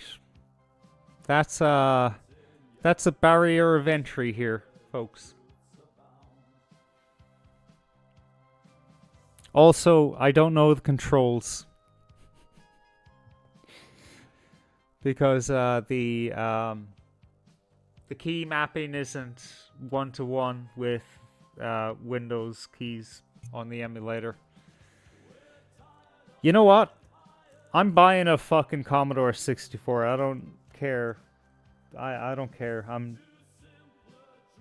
I'll go hungry, cold, whatever I have to do. I'm gonna get a Commodore 64, and it's gonna have a HDMI port, so we can stream it. We can have fun with it.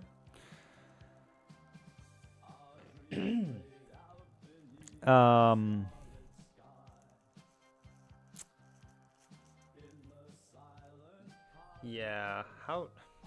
Okay. If you don't all tell me in the chat, I'm gonna have to look it up. Yeah, that's what you forced me to do.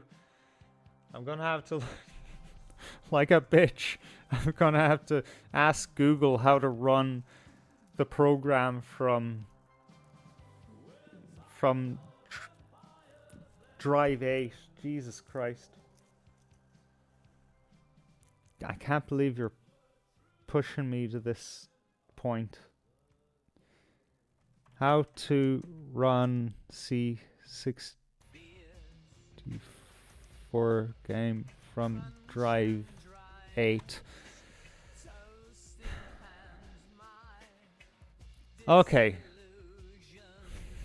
There we go. Yeah, now I remember. Load. Hang on. Where's...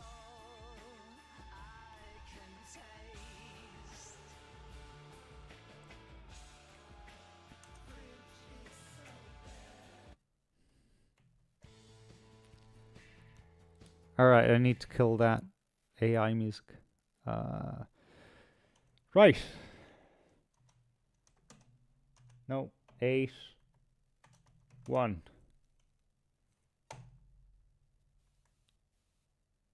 Loading. Brilliant.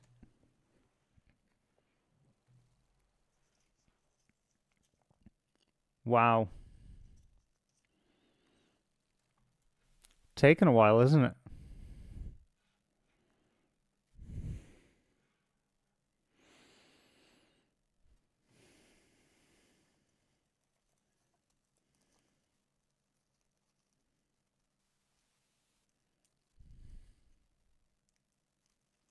Ah, brilliant. Yeah, well, you know, faster than your average. Faster than your average C64. Oh, jeez. All right.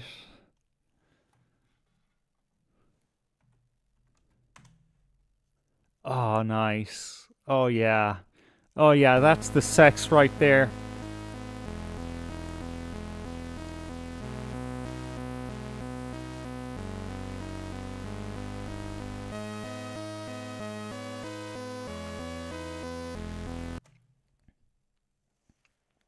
Right, intro done by, okay, documents to Chucky Egg, space to read, or run stop to start.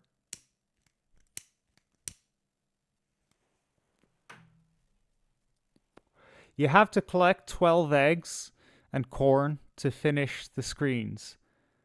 But watch out. There are some nasty looking ducklings chasing you. Believe it or not, these are not the full docs. So I decided to write some more infos. Oh no, someone has intercepted the original programming. All right, menu, press S to start a game. I to view some instructions. R to redefine keys. Yeah, if I knew what keys were which to begin with, I'd be able to define them. Believe it or not, I haven't been playing around with the C64 emulator.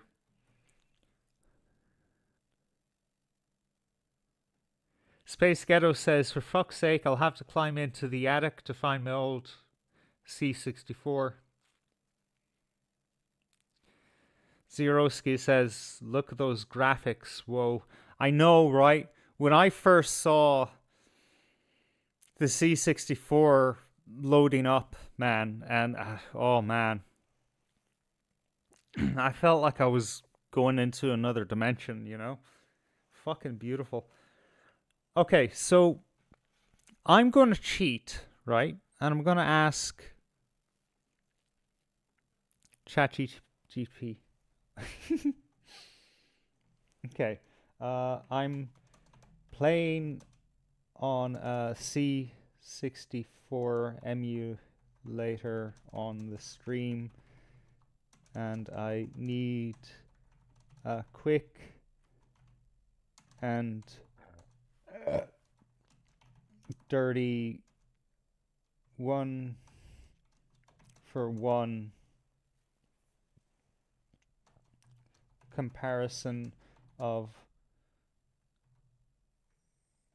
keys between modern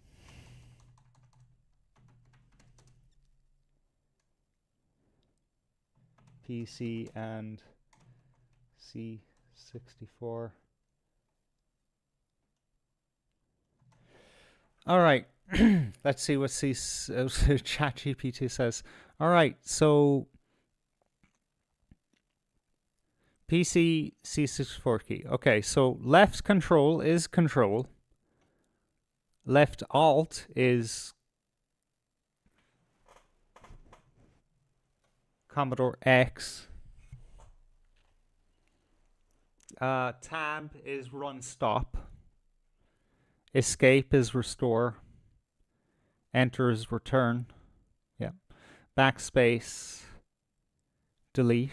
Insert is I would imagine insert, yeah. Caps lock is shift lock. Right shift is right shift. Left shift. Okay. So there's no caps lock on C64. I never knew that. Arrow keys, of course, are what they are. Home is home or clear. Okay. And the F keys are F keys, and space is space. Okay, all right. That's, yeah. Okay, fair enough. Okay, let's try again. Hello. Okay, the game could make some senseless shit when... What the fuck am I looking at here, man?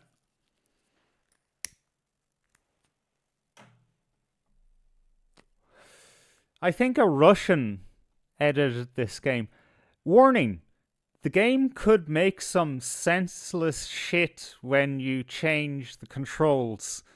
walking left or right without pressing any key. So leave it as it is. Starting game. You'll be asked if you want to control the game over joystick. If you want to control the game over joystick, press the Y key. Otherwise N. And take the keyboard to control Harry. The keys to control are displayed on the screen. After this, you can select the amount of players. You can play it from 1 up to 4 players. So press 1I to 4. Or no, 1 to 4. Then select the skill level. Press 1 for the easiest.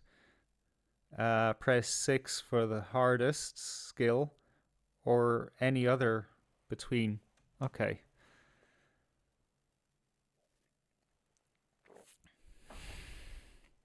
Oh my god, this is so convoluted. Oh my god. Alright, you know what? I'm just gonna jump in.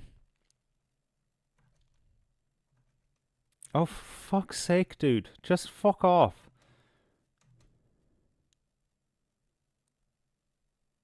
What's going on here?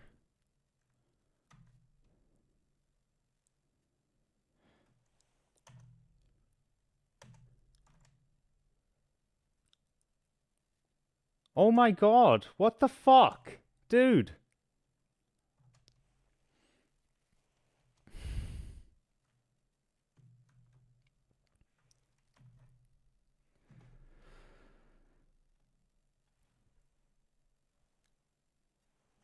Oh my god. Emulation. Couldn't you get it right? Jesus Christ.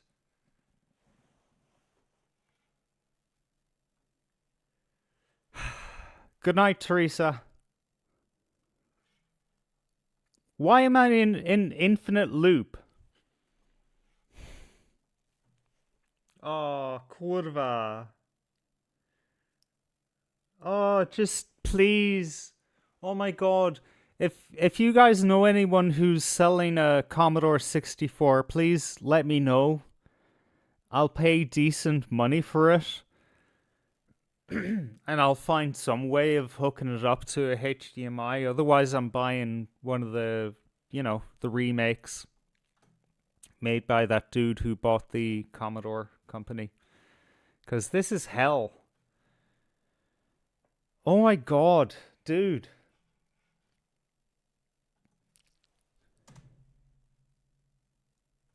Okay, yeah. Right. And then control.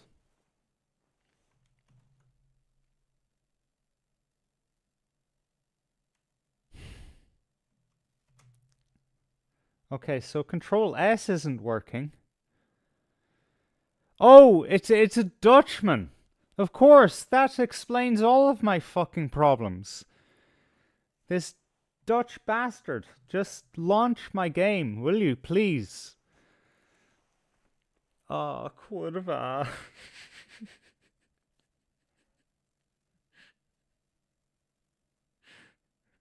Just explain how do I get out of this.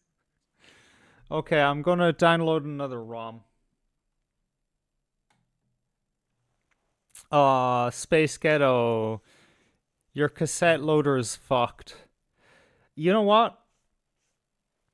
That's the least of your problems, man. Because now you can buy new cassette deck from the Commodore company because they're finally fucking making peripherals now. You can buy them. Check it out, man. You know what? I'm giving up on this for the time being.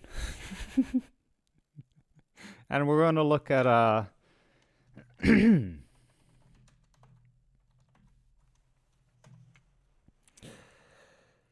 we're going to have a feel-good moment, right? We're going to have a feel-good moment.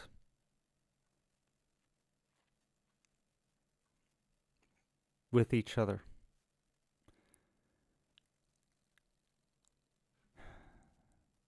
Just wait for it.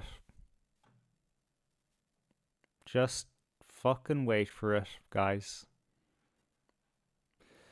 Look, you know, some people might look at what's going on this stream and think, oh, what a bunch of nerds.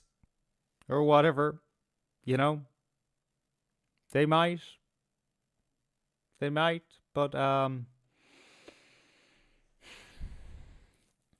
they don't understand. They don't get it. But they should get it. They should wait for a moment and drink it in. What historic moment this is. You know, a lot of people, you know, either they're old enough to just see that home computers just materialized out of nowhere and suddenly they were living different lives, or they are young enough where home computers were always a part of their lives. So, you know, this isn't such a big deal, but we're talking about the genesis of when so many people got a hold of the ability to program and the ability to, you know, within economic reason, you know, play video games at home on their TV. This was the Commodore 64 that launched that all. Never mind fucking Atari. I mean, that's just, you know, consumer shit. But this was a level above. This made programmers. This changed the world. Now, take a look at this. If you type boobies, you get Leonard Trammell. But will never be the real Commodore. Well, he's something a bit strange happened. Which is that you make me CTO. Cheers. We are about to make history. See, I've got my new merge from Commodore.net. And even my fax machine was actually been asking for early retirement. That's how busy the last few weeks have been. But as you can see, it's a bit of a different format for today's video, because I'm on the way to the airport en route to sign a very special and historic document. One that could begin to undo 31 years of hurt for Commodore fans and former employees alike. Find out why in part 3 of Let's Buy Commodore. Guess I just gave it away.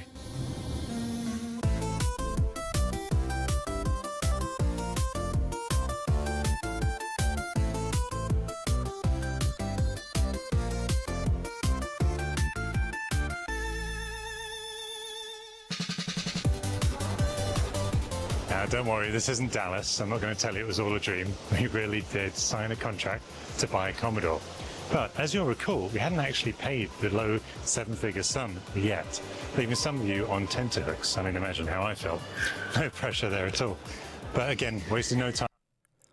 I thought this guy would build up to the feels. So what I'm going to do is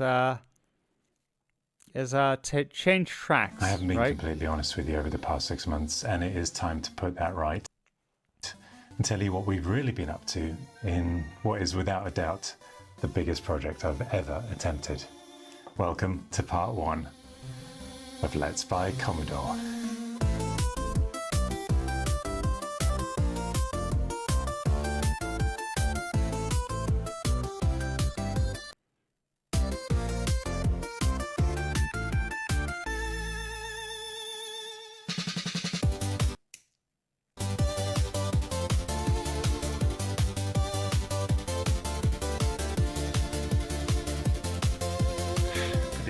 Place.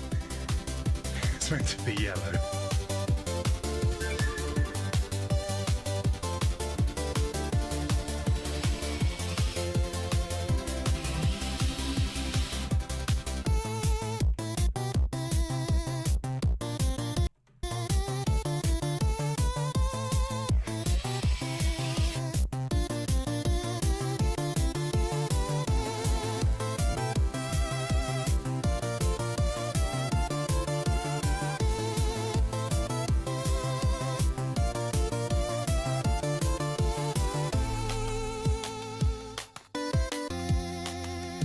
Welcome to Commodore Corner.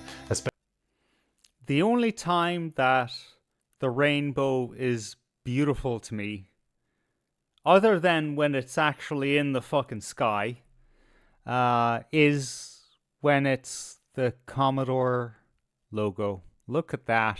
Isn't that beautiful, what he just created there? So I'm just going to let him talk about what it's about. Just drink it in, folks. Space that we've built to honour the legacy, maybe even the future, of what is undoubtedly my favourite retro computing brand, apart from all the other ones. Now, this isn't what took me 6 months, and I'm not a hippie all about manifestation, but I do think that when you visualise or physically build a space for something very special, you are more likely to step into it and then make that thing work, to make it become real. You literally just defined manifestation. Fair point. Well, as those of you who are members of our Patreon know, sadly, Granny Fractic passed away fairly recently, leaving us this space and about 16 boxes of unopened dot matrix printer paper. But what's it all for, I hear you ask? What's it all for? I know, I said I could hear you ask that. Well, maybe this is the beginnings of what might even become a brand new Commodore HQ. Let me explain. For the past few months, there's some really fantastic retro creators have kindly stood in for us here on the channel. With my 2-up takeovers, I told you this. Now, while Family Fractic takes a long overdue break, travelling the globe in search of rare retro tech and TV treasures to share with all of you, call me Indiana Joysticks, we are switching to Retro Recipes co-op mode. What I told you was true, from a certain point of view. Now, a lot of that travelling was actually for a series of international meetings for this very project, and that rare retro tech treasure that we're trying to save is the Commodore brand itself. Let's buy Commodore.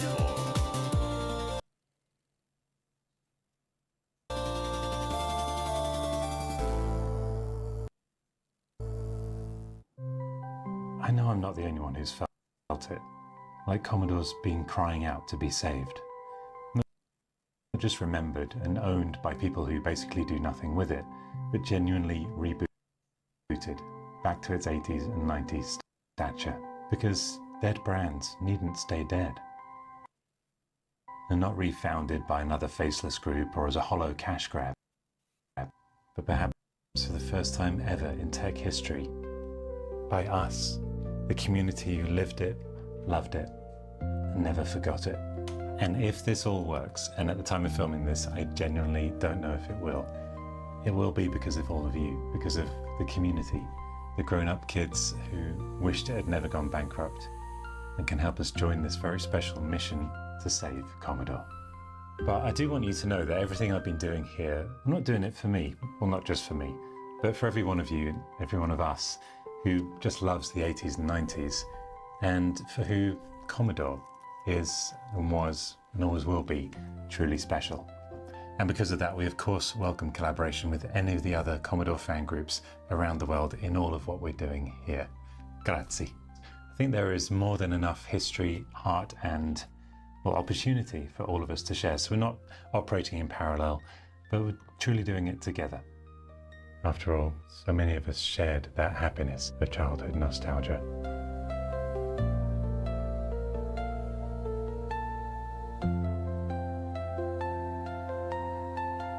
A Commodore computer appearing in our bedroom, sparking a love of play, coding, and rare moments with our parents. Time we'd do anything to relive. I think I would trade a lot to have 5-10 minutes of my childhood back. It's like a hard thing to swallow right now, and to know that you're getting older, and it's like, I'd give anything to have that time back then. It was the dawn of home computing, not a scary time like today's AI and other tech leaps, but just pure magic. At the age of 14, like I've told you before, I would pore over the Commodore User's Guide and tech magazines, studying the names of the people responsible for all of this and just dreaming of being Bill Hurd designing the, Commodore 128, or David Pleasance inventing the movie tie-in bundle, or a Bob Yans designing the SID chip. I swear that thing is alive. I even dreamed of being handed the CEO baton by Jack Tramiel himself, and hopefully not dropping it. Just a fantasy, of course, fueled by Coca-Cola and SID tunes and those Zap 64 magazines. But dreams have a funny way of sneaking back in. Years later, I became a Zap reviewer myself, working directly with its founders that I'd idolized. Roger Keane and its legendary cover artist Oliver Frey. And then somehow, I became editor, likely due to a massive clerical error.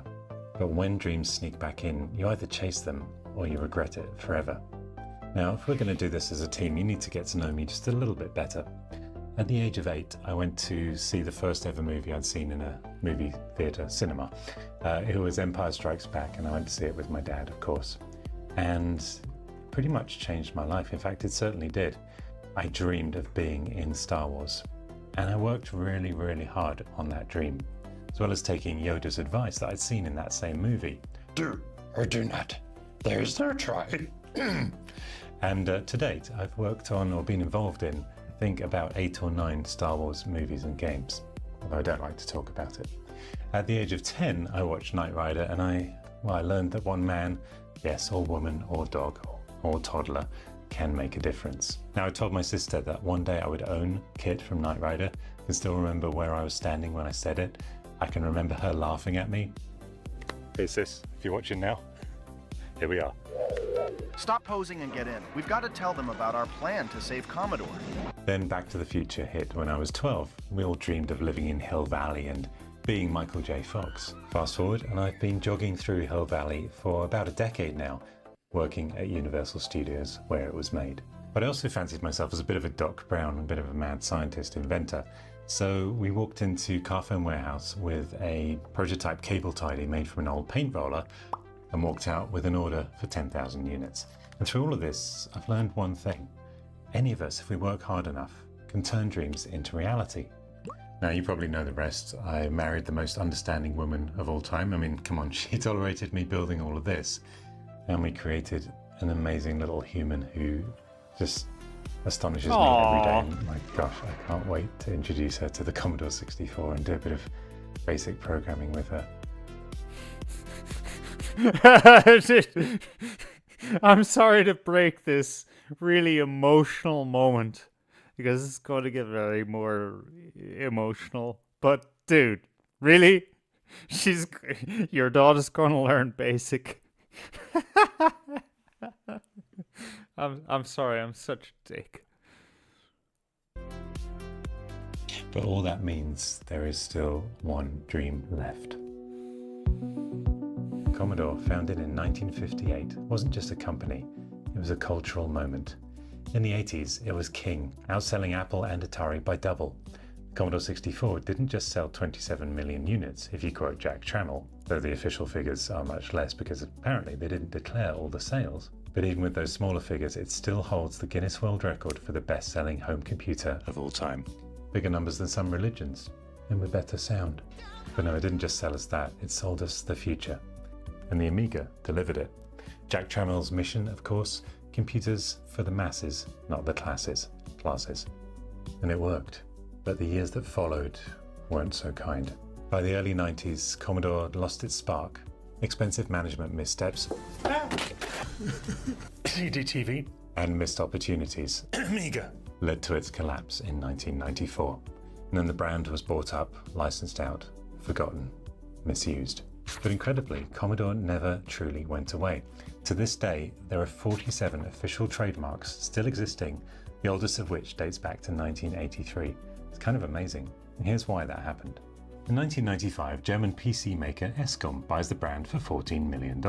96, Escom collapses. Now, while I was filming a little indie movie called The Phantom Menace in 1997, we went from Star Wars to Commodore Wars, as it was a case of boys too there are, a Commodore and an Amiga, because Amiga was split out to Gateway 2000 and Tulip Computers grabbed Commodore and parked it in a subsidiary, In 2005, while I was filming a little art house flick called Revenge of the Sith, it was also Revenge of the Tulip, selling Commodore to Geronimo for a cool $30 million thereabouts. And with a mouthful of renames from Commodore International to Talk to Reunite, someone was clearly having an identity crisis, we can at least give them kudos because they kept that intellectual property alive. In 2010, Reunite sold the marks to Commodore Licensing BV, an Asia Rim arm, but they defaulted on a loan. So in 2013, courtroom popcorn time, the United States District Court for the Southern District of New York confirms C Holdings BV, set up by Asia Rim, rightfully owns all of the Commodore IP, and it's now in the hands of Asia Rim's lenders, Chickens, Lips, the lot. To chickens with lips. Then in 2014, while Lady Fartic and Mr. Lady Fartic were working on student films The Force Awakens and then Rogue One,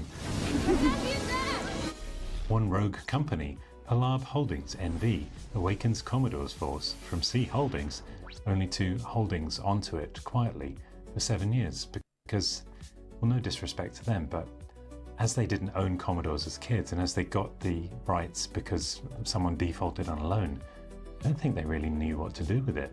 Then in 2021, Commodore Corporation BV, still in the Netherlands, just like Tulip was, inherits the trademarks from Palab's renamed Net BV and becomes today's legal owner of all 47 Commodore trademarks, the courts having effectively ratified direct lineage from Jack Tremmel's Commodore. Maybe it's why, according to CNN, 87% of people still recognize the iconic Chicken Lips logo. So yes, the name lived on, but the soul kind of drifted. For years, I've watched from the sidelines, as all of you have as well, year after year, as Commodore released groundbreaking tech like this. Don't forget the Commodore Gravel-In Pocket. Yes, that's really real. I think I'll call our first product the Dust in My Pants. And all the while, I was thinking, someone needs to fix this. All right, so you got the idea, folks. This was 7 months ago. Oh wow, it feels like so much longer ago. Yeah, within a month after that video's release, this bro fucking bought Commodore. And now he's bringing it back for the people who love it. Now isn't that just fucking magic? You know, try to tell me that's not magic, folks.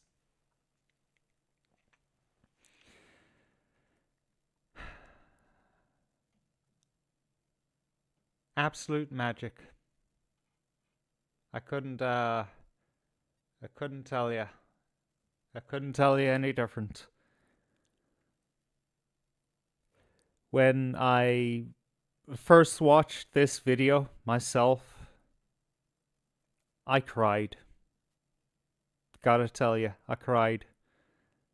And I just happened to watch it a month after it was released, so I could go straight on to the second part of this video journey. And he announced it's pretty much signed, sealed, and delivered. The video that I was playing before I played this one was one that I hadn't seen, which came after that. Yeah, they went for the signing, and it turned out to go better than they thought it would. I think this is a sign that the universe is healing. Just my feeling, you know? Just a feeling.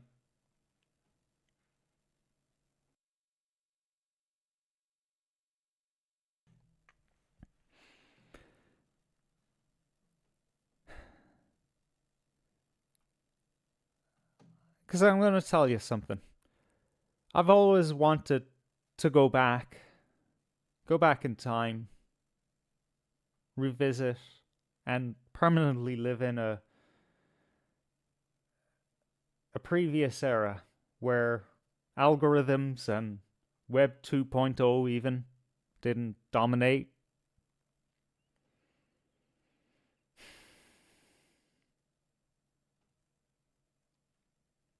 Where we could actually reach our collective soul, you know?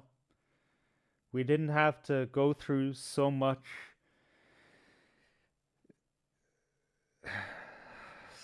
rooting around and escaping and running away in order to touch that feeling again, that rootedness that was always accessible to our forebears and ancestors, yet they felt no need to touch upon that lodestone so often as we need to do now. So, you know, when things get forgotten in that way, when we forget the fact that we do need it, you know, when you don't need something so much, it's hard to imagine why future generations might need it more than you, if that doesn't sound convoluted to you.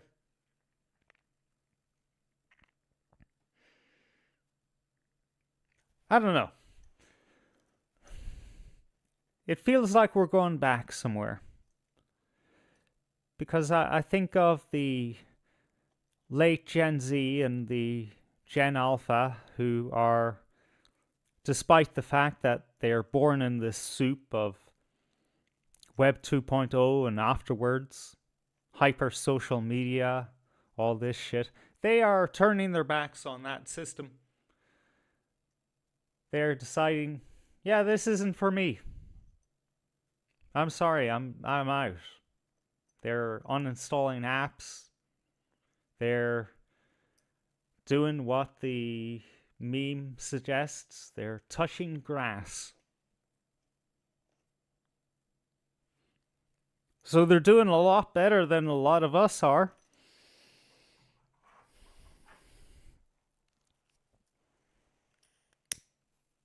It just gives me a feeling that things get dark, but they rebound pretty quickly. History has a tendency to do that. I think it was Lenin that said that decades pass and nothing happens, but then you have days where decades happen. Something along those lines. And so we can go through vast periods of our lives where we think, oh, Jesus, shit's just getting worse and it's just going to get worse forever.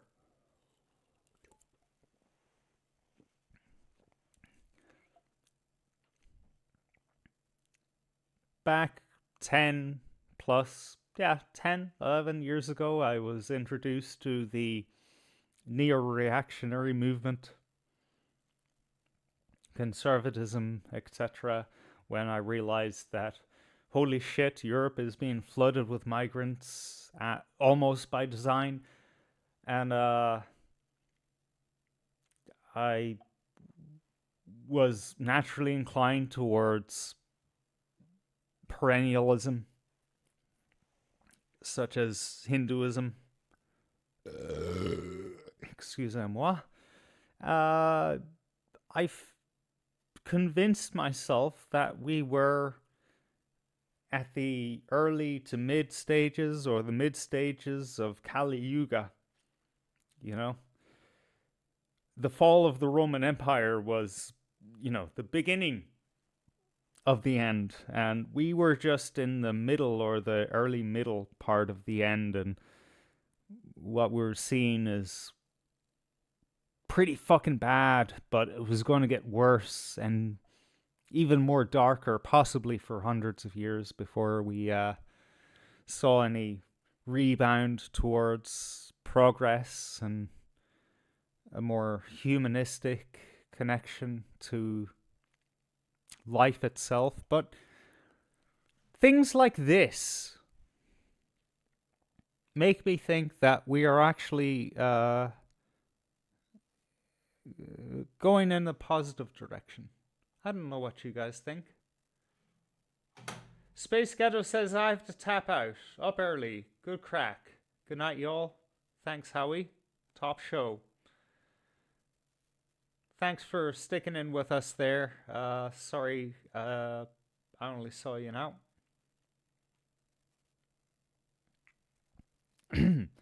I think I will retire myself. Thanks for joining us, folks.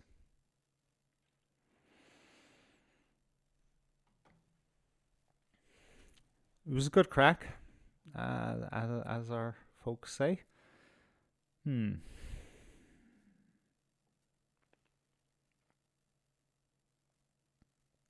Just keep the chin up, you know.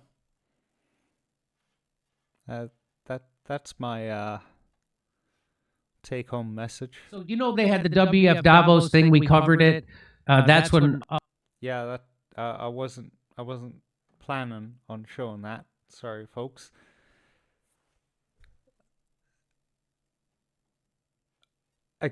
Once again, just getting used to the new software. Doing a solo show without Morgan. Who knows? In the future, we might have him back. It depends on, well, the way of the winds. And if you miss Morgan as a part of the show, don't worry. You can catch him on Auditing Ireland. I won't be upset if you don't like what we're doing here. We're going in a different direction. We will be going in that different direction if and until Morgan comes back. But if he doesn't come back, well, you know, then we've just doubled our impact on the world, haven't we? Because in behind the scenes, we are still good friends. We are sharing intel. We're building narratives. We help each other out. And maybe that's what it's about, you know? Maybe we just need to show each other what we are capable of. And that's the beauty of life, you know? To expand each other's horizons. If you find someone in your life isn't expanding your horizons, well, then you have two options, you know. Are you there to support them? There's nothing wrong with supporting people. You know, there's the American attitude that, well, you know, someone has to be adding to your life or they're just a waste of space, a waste of time. Well, no, that's not true. There's certain qualities and benefits to having someone in your life that aren't quantifiable in the usual materialistic reductionist terms. However, if someone is actively draining you, you know, that can be hard to admit to yourself, that someone is draining you, that you allowed someone into your life through your own need for company or your desires, whatever form they may take, that you let someone abuse you to that degree. Don't even think about it. Sure, you know, do an autopsy afterwards. You know, think, how did I let someone like that into my life? But the first action should be to cut them out. Just get rid of them. But the second option is, if they're not a drain on you, well, then, of course, the only solution, really, there's no third way here, is that you simply have the wrong relationship configuration. You know, maybe you're good together. Maybe you're wonderful together. But maybe you haven't optimized your relationship.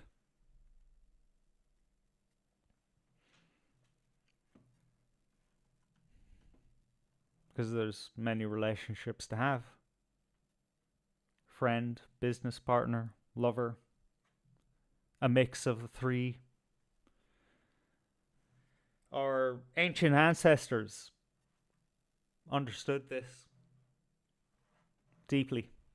Under Breton law, there's numerous types of marriage. It wasn't just a contract of husband and wife have children.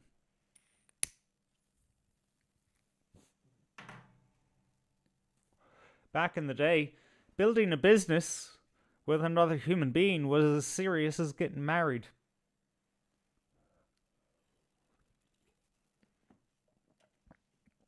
Because that's how serious such commitments are.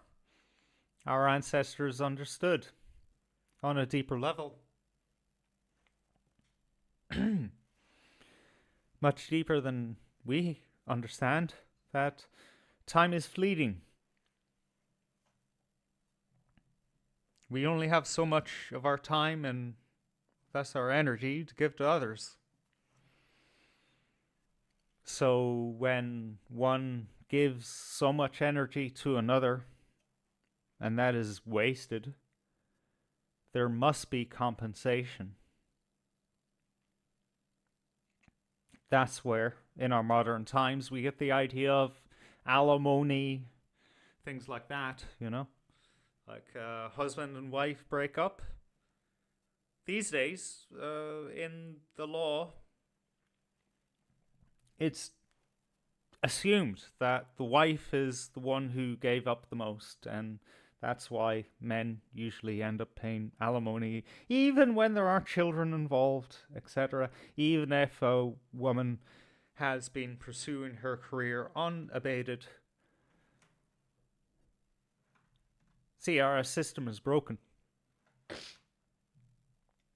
Because we forgot the purpose of it, you know? We know how to work the machine, we just don't know how it works. And the purpose of the machine is to appreciate the various types of partnerships.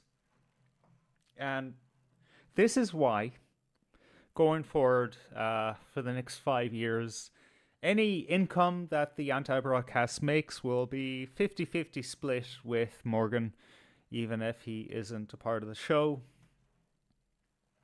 And of course, I will, at least for the next month, implore you all to follow Auditing Ireland on YouTube, on Facebook, on Twitter. Because true bonds are never truly broken. And I owe him a massive debt. Well, the anti-broadcast owes him a massive debt. So I don't know when he's going to be broadcasting first.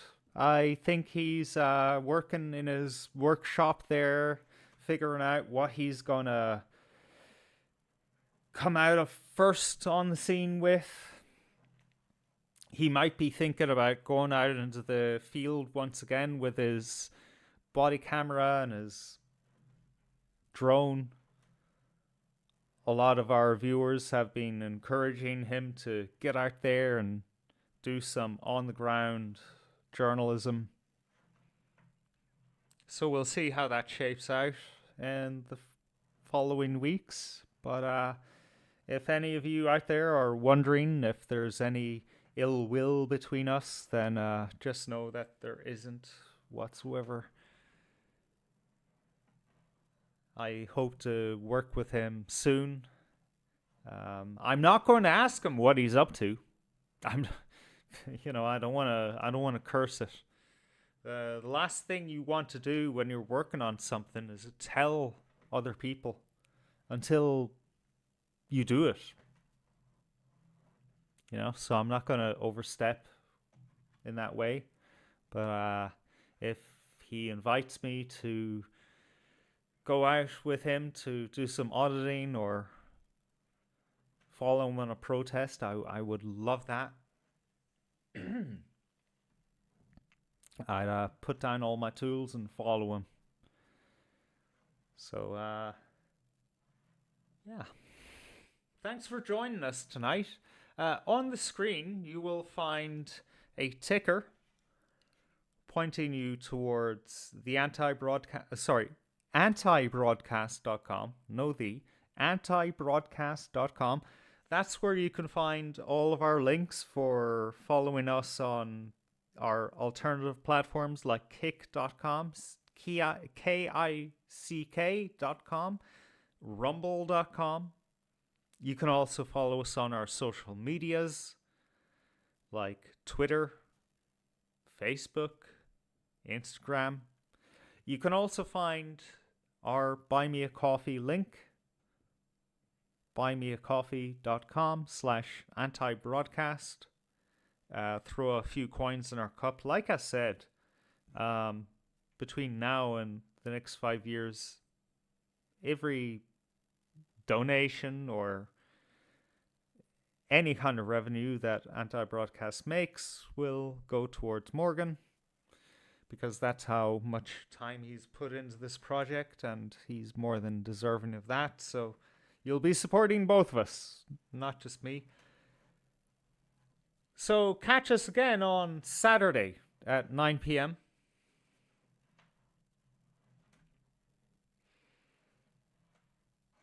And yeah, enjoy your February. It's shaping up to be a beautiful, mild month. And keep an eye to the skies, the night skies, because we're bound to see more aurora in the coming days.